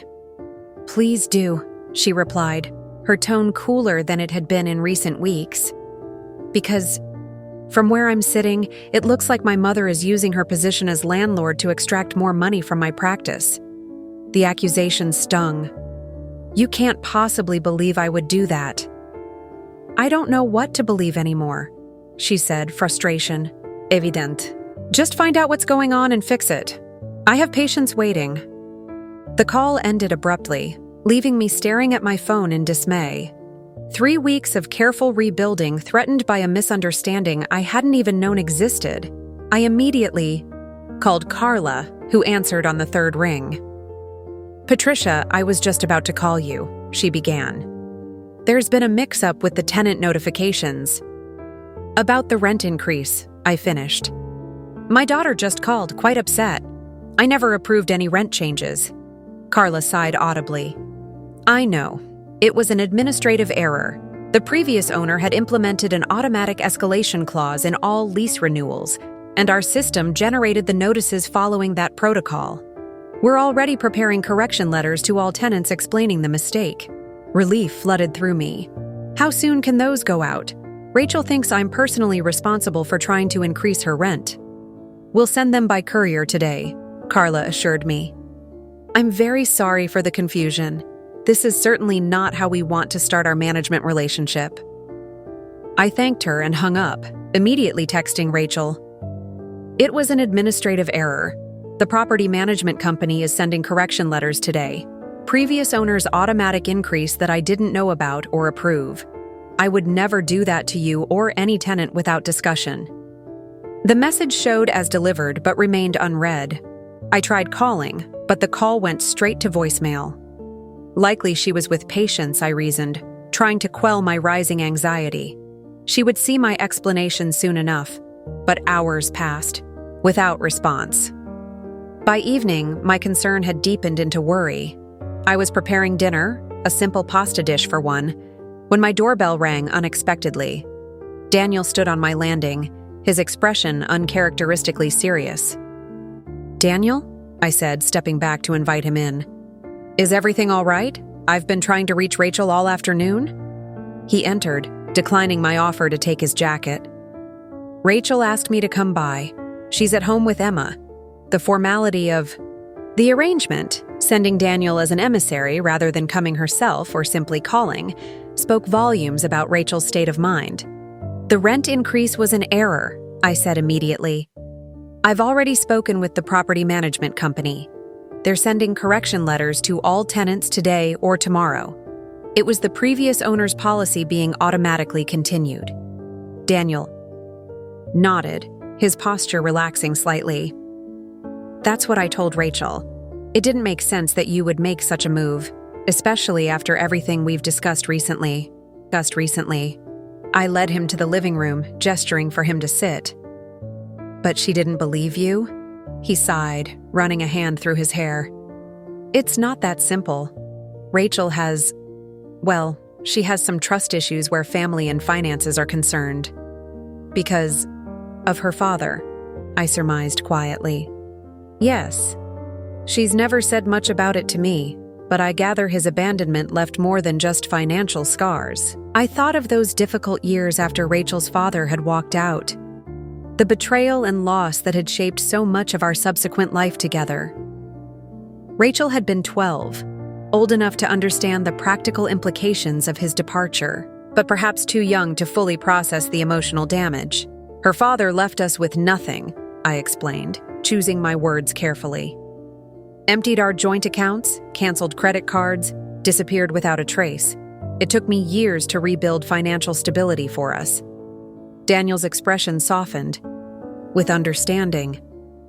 Which is why seeing a significant rent increase from a family member, even in error, might trigger old fears. But surely she knows I would never harm her practice, I protested. Never put her livelihood at risk. Logically, yes, Daniel agreed. Emotionally, these reactions aren't always rational. The notice came on practice letterhead, looking very official. It caught her off guard. I closed my eyes briefly, trying to see the situation from Rachel's perspective. The shock of discovering her mother owned her building, followed by apparent financial leverage being applied. It might indeed have echoed painful patterns from her childhood. What can I do? I asked finally. How do I fix this? Daniel considered, for a moment. I think the correction letters will help. But beyond that, Rachel may need some time and space to process. This building situation has forced her to reconsider a lot of assumptions about you, about your relationship. That's not always a comfortable process. But we were making progress, I said, unable to keep the disappointment from my voice. The family dinners, the more respectful approach to my time with Emma. And we'll continue that progress, Daniel assured me. But there might be setbacks along the way. Old patterns don't disappear overnight, for any of us. I nodded, accepting the wisdom in his words even as I chafed at the delay in reconciliation. Will you tell her about the management company's error? Make sure she understands I had nothing to do with the increase notices. Of course, he promised, standing to leave. Give her a little time, Patricia. This has stirred up some old wounds for her. After Daniel left, I sat alone with my cooling pasta, appetite diminished by concern. The building purchase that had initially forced Rachel to see me differently was now threatening to reinforce her worst fears about vulnerability and financial control. The irony wasn't lost on me. My phone chimed with a text message from Rachel. Daniel explained about the management company error. Sorry for assuming the worst. The message was brief, devoid of warmth, but at least it acknowledged the misunderstanding. I replied with equal brevity, No need to apologize. I understand why it was upsetting. The correction letters should arrive tomorrow. A long pause followed before 3 dots appeared, indicating she was typing a response. Finally, Emma has been asking when she can come for her regular visit. Would Saturday morning still work? It wasn't a personal reconnection, but it was something. A willingness to maintain our established pattern with Emma despite the tension between us. Saturday would be perfect. I've missed her. She's missed you too, came the reply, followed by a simple, Good night, Mom. I set down my phone, emotions swirling. The incident had revealed how fragile our progress remained, how easily old wounds could be reopened, old suspicions rekindled. Daniel's assessment that Rachel needed time and space made logical sense, but it chafed against my desire for immediate resolution. Patience had never been my strongest virtue. As a nurse, I'd always been action-oriented, identify the problem, implement the solution, monitor for improvement. Personal relationships followed different rules, messier timelines, with progress rarely linear. The formal correction letters arrived the next day, as Carla had promised. I received my copy by email, a clearly worded explanation of the administrative error, an apology for any confusion or concern caused, and explicit confirmation that no rent increases would be implemented without direct authorization from the IT building owner, me, following proper notice periods as specified in lease agreements. Whether the letters would fully reassure Rachel remained to be seen.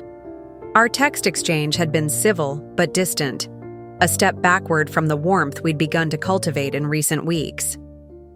Saturday morning arrived with perfect fall weather, crisp air, golden sunshine, trees beginning to show hints of autumn color. I prepared for Emma's visit with perhaps excessive care, setting out art supplies for our ongoing science project and baking her favorite oatmeal cookies, despite Rachel's usual restrictions on sweets. At precisely 10 o'clock, a car pulled into my driveway. Through the window, I watched Rachel help Emma from her booster seat, then walk her to my door rather than dropping her off with a quick goodbye, as had been her habit before our recent reconciliation efforts. When I opened the door, Emma launched herself into my arms with her usual enthusiasm. "Grammy, I brought my science journal with all my observations. The plants are growing just like you said they would." "That's wonderful, sunshine," I said, hugging her tightly before looking up at Rachel. My daughter stood awkwardly on the threshold, arms crossed as if physically protecting herself. "Hi, Mom," she said, her smile not quite reaching her eyes. "Would you like to come in?" I offered. "I just made coffee."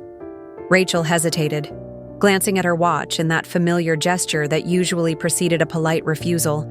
But then, visibly, making a decision, she nodded. "That would be nice, actually, if you're sure it's no trouble." "Never trouble," I assured her, stepping aside to let her enter.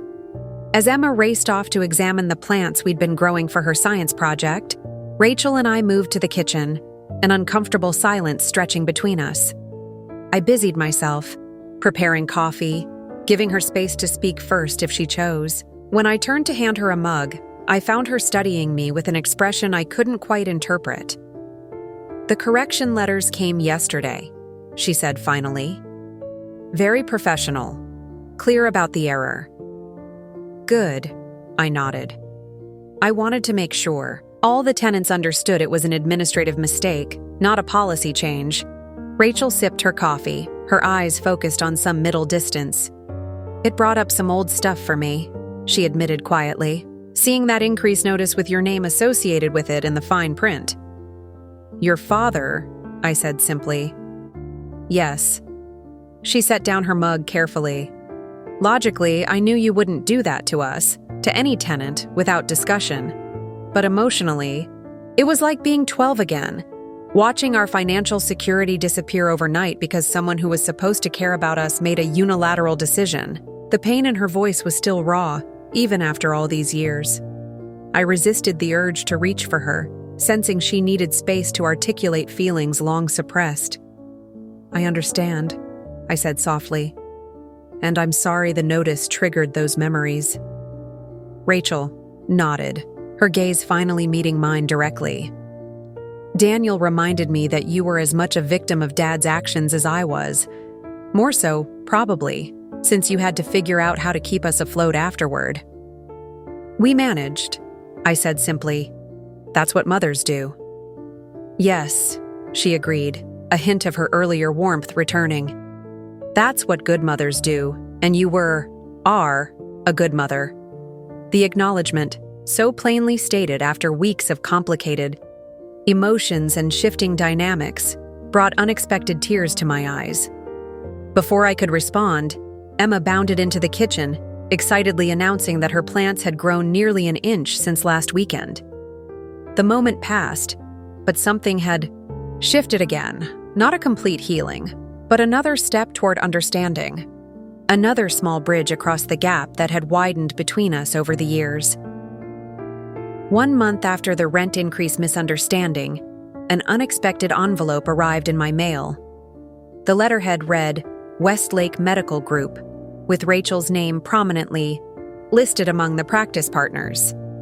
Inside was a formal invitation to the medical center's annual appreciation dinner, addressed to Patricia Miller, building owner. I stared at the invitation, trying to decipher its meaning. Was this Rachel's way of acknowledging my new status? A professional courtesy extended to all landlords and business associates? Or perhaps a genuine attempt to include me in a part of her life from which I'd been previously excluded? Before I could overthink it, my phone rang, Rachel's number flashing on the screen. "Did you get the invitation?" she asked after perfunctory greetings. "To the practice dinner?" "It just arrived," I confirmed. "It's very nice to be included." A pause. "I wasn't sure if you'd want to come. It's usually just doctors, staff, and key business associates. Rather formal, lots of medical shop talk." "I understand if it's not appropriate for me to attend," I offered, trying to mask my disappointment. "No, that's not..." Rachel sighed audibly. "I'm not explaining this well. What I'm trying to say is that you're absolutely invited, both as our landlord and as my mother. I just wanted to make sure you'd be comfortable in that setting." The clarification warmed me. "I think I can manage. I spent 30 years as a nurse, remember? Medical talk doesn't intimidate me." "Of course," Rachel said quickly. "I didn't mean to imply. It's just that these events can be tedious unless you're part of the practice." "Rachel," I interrupted gently, "are you trying to talk me out of attending, or are you nervous about having me there?" Another pause, longer this time.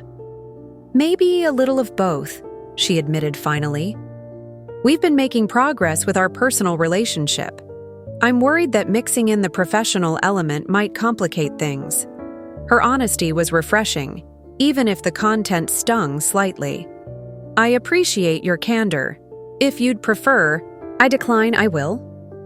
"No," she said firmly. "I want you to come. It's important that my colleagues meet you properly. Not just as Dr. Warren's mother, but as Patricia Miller, our landlord and a successful investor in your own right." She hesitated. "And I want to publicly acknowledge what I've been too slow to recognize privately, that you're an accomplished woman whose contributions extend far beyond your role as my mother." The sentiment, so clearly articulated after years of dismissive treatment, brought a lump to my throat. In that case, I'd be delighted to attend. We settled the logistics. The event was black tie, held at the Grand Meridian Hotel downtown. Rachel offered to pick me up, suggesting we arrive together so I can introduce you properly. After hanging up, I sat with the invitation in my lap, emotions swirling. The dinner represented a significant shift, Rachel actively including me in her professional world, wanting to present me as more than just her mother. It was progress I hadn't dared hope for even a few months ago. The night of the dinner arrived crisp and clear. I'd splurged on a new dress, midnight blue with subtle beading at the neckline, elegant without trying too hard. As I fastened my pearl earrings, I assessed my reflection with clear-eyed realism. At 58, I carried the physical evidence of my years: silver-streaked hair, laugh lines etched permanently around my eyes and mouth, the slight softening of jawline that came with age. But there was something else there too, a confidence, a self-possession that hadn't been present in earlier years. Rachel arrived precisely on time, stunning in a black cocktail dress and heels that accentuated her slender frame. She looked so polished, so thoroughly the successful professional woman she'd worked so hard to become. "You look beautiful, Mom," she said, genuine appreciation in her voice. "That color suits you perfectly." "Thank you," I replied, gathering my wrap and clutch. "You look quite wonderful yourself." The drive to the hotel was filled with Rachel's nervous chatter about the practice, the other doctors I would meet, which administrators were retiring. I listened attentively, recognizing her anxiety for what it was, concern about how her colleagues would perceive me, and perhaps more importantly, how I would perceive her in her professional element. The Grand Meridian's ballroom had been transformed for the occasion, with elegant table settings and subdued lighting creating an atmosphere of understated luxury. As we entered, Rachel's posture shifted subtly, shoulders squared, chin lifted, the mantle of Dr. Warren settling visibly upon her. "Dr. Warren, so glad you could make it." An older gentleman in a perfectly tailored tuxedo approached, hand extended. "And this must be your guest?" "Dr. Harrington, I'd like you to meet Patricia Miller," Rachel said, her voice carrying a note of pride that caught me by surprise. "My mother, and as of recently, the owner of our medical building." Dr. Harrington's eyebrows rose slightly as he shook my hand. "The new owner? How interesting. It's a pleasure to meet you, Mrs. Miller." "Ms. Miller," I corrected gently. "And the pleasure is mine. I've heard wonderful things about Westlake Medical from my daughter." The next half hour proceeded in similar fashion.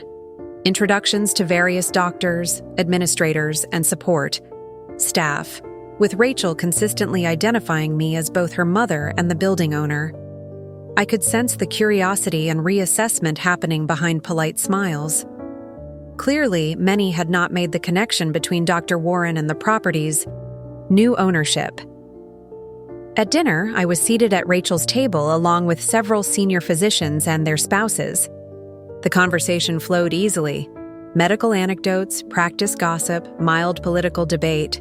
I contributed when appropriate, drawing on my nursing background and investment knowledge when relevant topics arose. "So, Ms. Miller," said the woman. Beside me, a cardiologist named Dr. Chen. "Rachel tells us you purchased the building as an investment. Have you always been interested in commercial real estate?" The question opened a discussion of investment strategies and market trends. As I explained my approach, cautious but strategic, focused on long-term stability rather than quick returns, I became aware of Rachel watching me intently from across the table, a curious expression on her face. During dessert, Dr. Harrington rose to give remarks, thanking various staff members for their contributions and announcing several practice milestones. As he concluded, he raised his glass. "And a special welcome to our new landlord, Patricia Miller, who I understand has deep connections to the medical community both professionally and personally. We look forward to a productive partnership." The toast caught me off guard. As glasses were raised around the room, Rachel met my eyes with a small, private smile that conveyed something I couldn't quite interpret. Pride? Recognition? Perhaps even a hint of revelation, as if seeing me anew through the appreciative eyes of her colleagues. The evening wound down pleasantly. As Rachel and I retrieved our wraps from the coat check, Dr. Harrington approached again, this time with his wife. "Ms. Miller, it's been a pleasure," he said warmly. "I hope you'll consider joining our hospital foundation board. We could use someone with your financial acumen and healthcare background." Before I could respond, Rachel interjected smoothly. "My mother has quite a full schedule already, between her community garden leadership and investment management. But I'm sure she'll consider it. The protective intervention, preserving my right to decline without awkwardness, was so unexpected that I momentarily faltered. This was a new Rachel, one who recognized my time as valuable, my commitments as significant. "I'd be happy to learn more about the foundation," I said, recovering. "Perhaps we could discuss it over lunch sometime." In the car heading home, a comfortable silence settled between us. Rachel seemed lost in thought, her earlier nervous energy replaced by a contemplative calm. "Your colleagues are quite impressive," I offered. "You've built a good life there." Rachel nodded, eyes on the road. "They were impressed by you, you know. Dr. Harrington doesn't invite just anyone to join his precious foundation board." It was kind of him to offer. It wasn't kindness. "Mom, it was recognition of your capabilities." She glanced at me briefly. "The same capabilities I've been overlooking for years." The admission hung in the air between us, more powerful for its simplicity.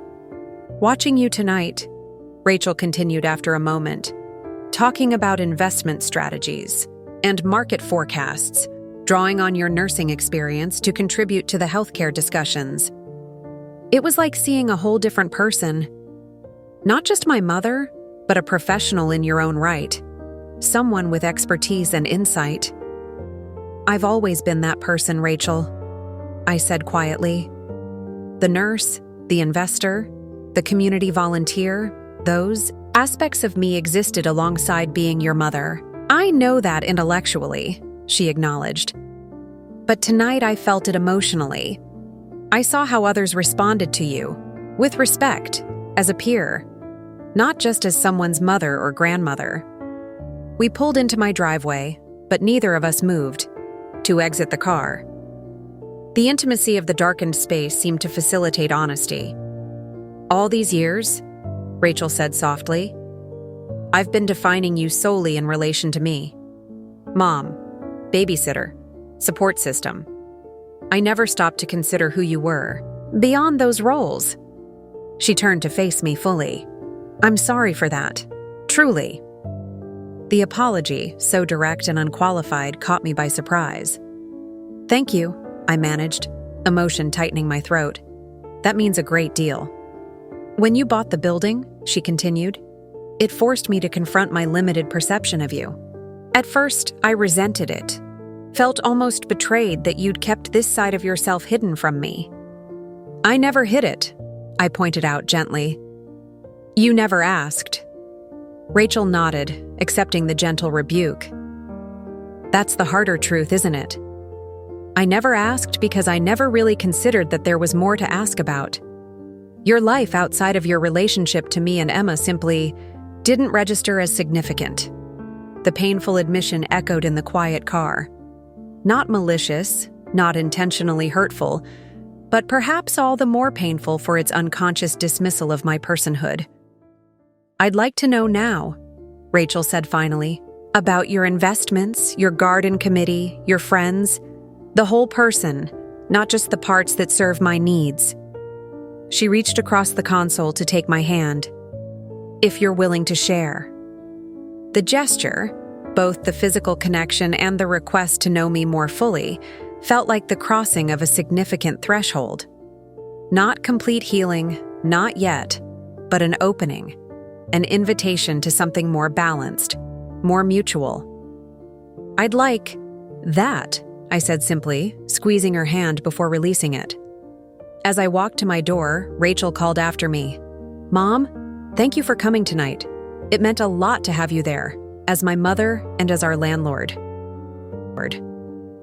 The dual acknowledgement of both roles, both aspects of my identity, settled warmly in my chest as I waved goodbye and stepped into my quiet home.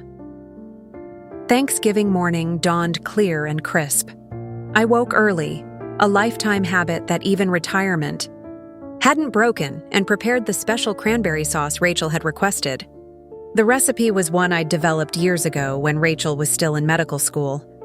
Tart cranberries balanced with orange zest, cinnamon, and just enough honey to soften the acidity without overwhelming it with sweetness.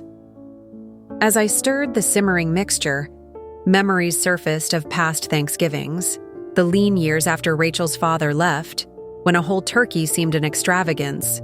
But I'd managed it anyway. Rachel's medical school years, when she'd rush home for a hurried meal between study sessions. The first holidays after Emma's birth, when I'd hoped for greater inclusion in their new family unit, but found myself increasingly on the periphery. This year would be different. Not because of any dramatic confrontation or tearful reconciliation, but because of the steady, intentional rebuilding we'd undertaken over the past 6 months, since the building purchase had forced us to see each other anew. I dressed with care, in a russet-colored sweater and comfortable slacks, packed the cranberry sauce in a decorative dish, and added a bottle of good wine I'd been saving for a special occasion. The drive to Rachel and Daniel's home felt different somehow, not the familiar journey to provide childcare or the occasional rushed visit, but a trip to join a family celebration where my presence was genuinely desired. Rachel opened the door. Before I could ring the bell, Emma peeking excitedly around her legs. "Grammy's here," Emma announced, launching herself at me with characteristic enthusiasm. "Come see the table I helped set. I made name cards for everyone." Rachel relieved me of the cranberry sauce and wine, greeting me with a warm hug that still felt novel in its ease. Happy Thanksgiving, Mom. We're so glad you're here. The house smelled gloriously of roasting turkey and fresh-baked bread. In the kitchen, Daniel was basting the bird, his normally impeccable appearance softened by a well-worn apron and slightly disheveled hair. "Patricia, perfect timing," he called cheerfully. "Would you mind giving your expert opinion on the gravy? It's not thickening quite right." The request, so casual, so natural, struck me as significant. Not a polite greeting or distant acknowledgement, but an immediate inclusion in the heart of the meal preparation, an assumption that I belonged in their kitchen, that my input was valued. As the day progressed with comfortable collaboration in the kitchen and lively conversation around the beautifully set table, I marveled at how far we'd come. Emma proudly showed me the dining table she'd helped decorate with autumn leaves and miniature pumpkins. The two other guests, colleagues from Rachel's practice, arrived bearing desserts and wine, and were introduced to me with a simple, "This is my mother, Patricia Miller." Not Emma's grandmother or mom who's helping us today, but simply my name, my primary identity. The subtle difference spoke volumes about how Rachel now saw me. Dinner itself was everything a family Thanksgiving should be. Good food, easy, conversation. Emma's excited interjections about school and friends, occasional debates about films or books that never turned contentious. I found myself contributing naturally to discussions about healthcare policy with Rachel's colleagues, gardening tips with Daniel, and dinosaur facts with Emma. As Daniel carved second helpings of turkey, Rachel's colleague Dr. Chen raised her wine glass. "I'd like to propose a toast to our hostess, who somehow manages to be an exceptional physician, mother, and now apparently chef as well." Glasses were raised in agreement, but before we could drink, Rachel shook her head slightly. "I appreciate that, May, but I think we need to acknowledge the real foundations here." She turned toward me, raising her glass higher. "To my mother, who showed me what true strength looks like, who raised me alone, put me through college and medical school, and never once complained about the sacrifices she made, who is now teaching me, sometimes through hard lessons, about seeing people for who they truly are, not just the roles they play in our lives." The toast, so unexpected and heartfelt, rendered me momentarily speechless. Around the table, glasses were raised in my direction, with murmurs of agreement and warm smiles. "To Patricia," Daniel added, his glass joining the others. "Who makes the best cranberry sauce in Connecticut and has more business acumen than my entire investment firm?" Emma, not to be outdone, raised her water glass with dramatic flair. "To Grammy, who knows everything about plants and planets and makes the best cookies and doesn't even mind when I spill things on her carpet." Laughter rippled around the table at Emma's earnest addition. I raised my own glass in acknowledgement, emotion making speech difficult. "Thank you," I managed finally. "To family in all its complex, evolving, wonderful forms." Later, after the guests had departed and Emma had been tucked into bed with promises of leftover pie for breakfast, Rachel joined me on the back patio where I'd stepped out for a moment of quiet reflection. The night was cool, but not uncomfortable, the sky clear and scattered with stars. "You're not cold out here?" she asked, draping a soft throw around my shoulders. "It's perfect," I assured her, "just getting a breath of fresh air before helping with the dishes." "Leave the dishes. Daniel's loading the dishwasher. He claims it's his special talent." She settled into the chair beside mine, drawing her knees up and wrapping her arms around them in a gesture reminiscent of her teenage years. "I've been wanting to talk to you about something." The serious tone caught my attention. "Is everything all right?" "More than all right," she said, her face softened by the gentle patio lighting. "I've been doing a lot of thinking these past months about us, about how things have been between us for years." I nodded, giving her space to continue. "When you bought the building," she said carefully, "it forced me to see you differently. At first I was angry, felt almost betrayed that you'd kept this side of yourself hidden from me. I never hid it, I reminded her gently. You never asked. That's exactly it, she acknowledged, meeting my eyes directly. I never asked because I never really considered that there was more to ask about. Your life outside of your relationship, to me and Emma, simply didn't register as significant. The admission hung in the night air between us, honest in its painful simplicity. I've come to realize, Rachel continued, that I've been repeating patterns from my own childhood in how I parent Emma. Not the good parts you modeled, your sacrifice, your unconditional love, but the limited perspective I had as a child. I saw you primarily as my mother, not as a complete person. And I've been doing the same thing to you as an adult, defining you solely by your relationship to me and my family. The self-awareness in her words moved me. That's a powerful realization, I said quietly. It's taken me nearly 40 years to see it, she smiled ruefully. And maybe I wouldn't have seen it at all if you hadn't bought that building and forced me to confront my own narrow thinking. I reached across the space between our chairs, taking her hand in mine. Sometimes we need a shock to our system to see what's been right in front of us all along. The thing is, Mom, she said, squeezing my hand, I'm not just sorry for how I've treated you these past few years. I'm grateful for what you've taught me through this whole situation. About dignity, about standing up for yourself, about refusing to be defined solely by your relationship to others. She paused, gathering her thoughts. I worry about the example I've been setting for Emma.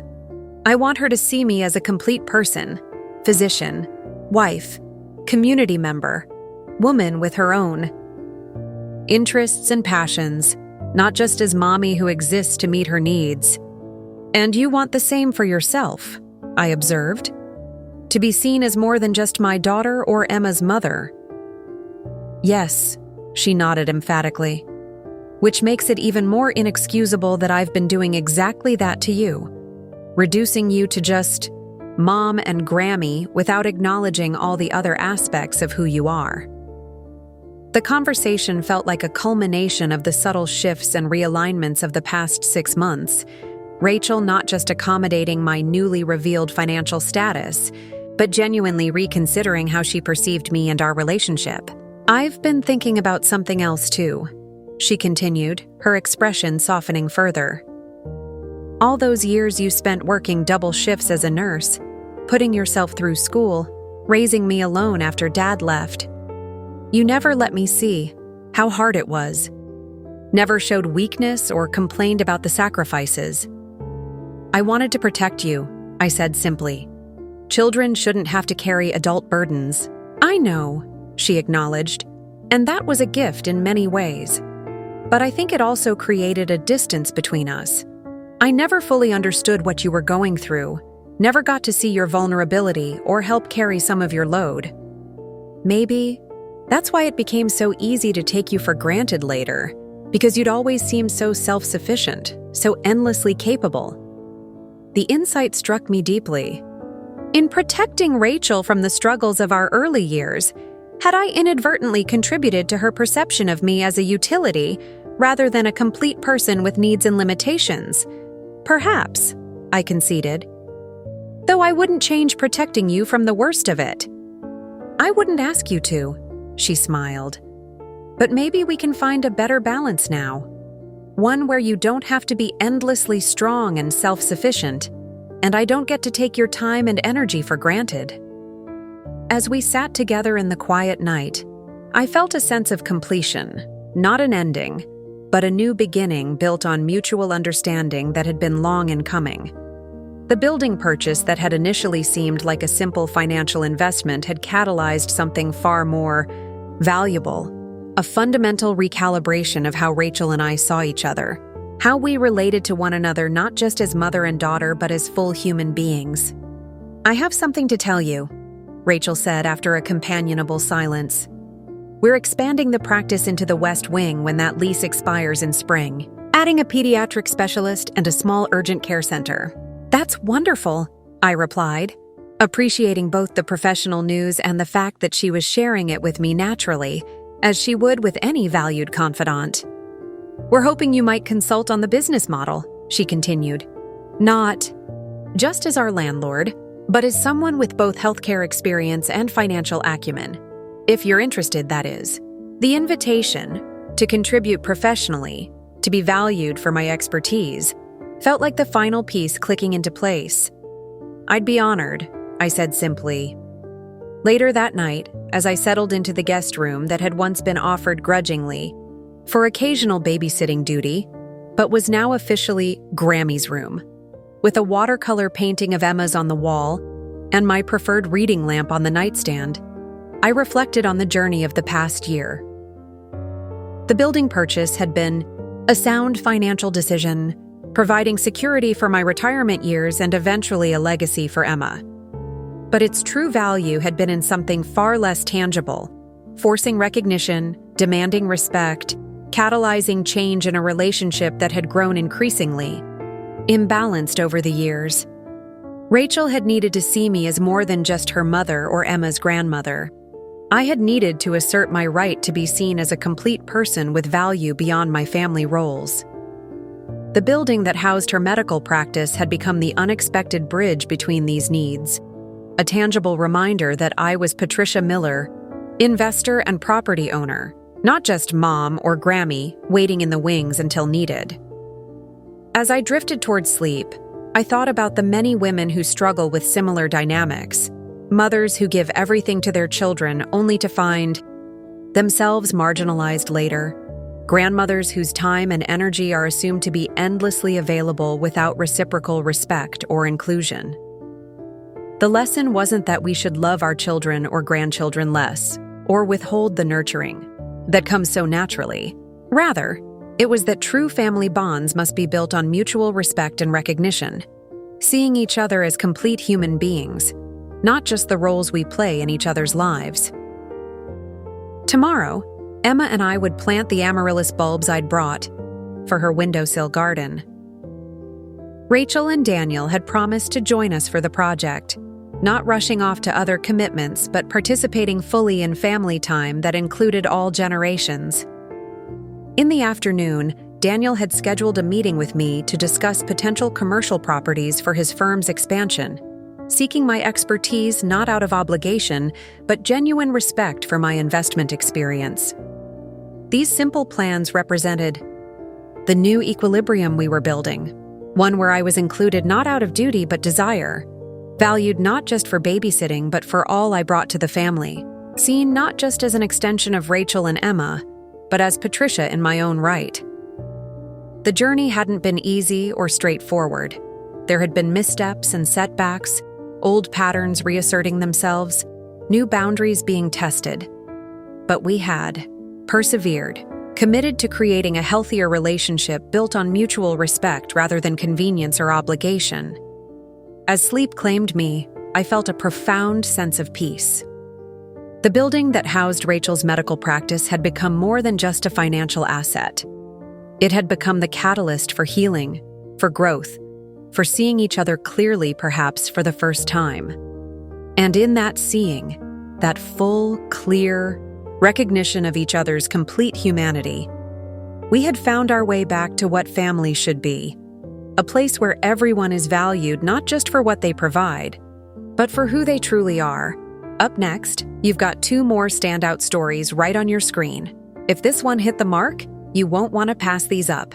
Just click and check them out. And don't forget to subscribe and turn on the notification bell so you don't miss any upload from us.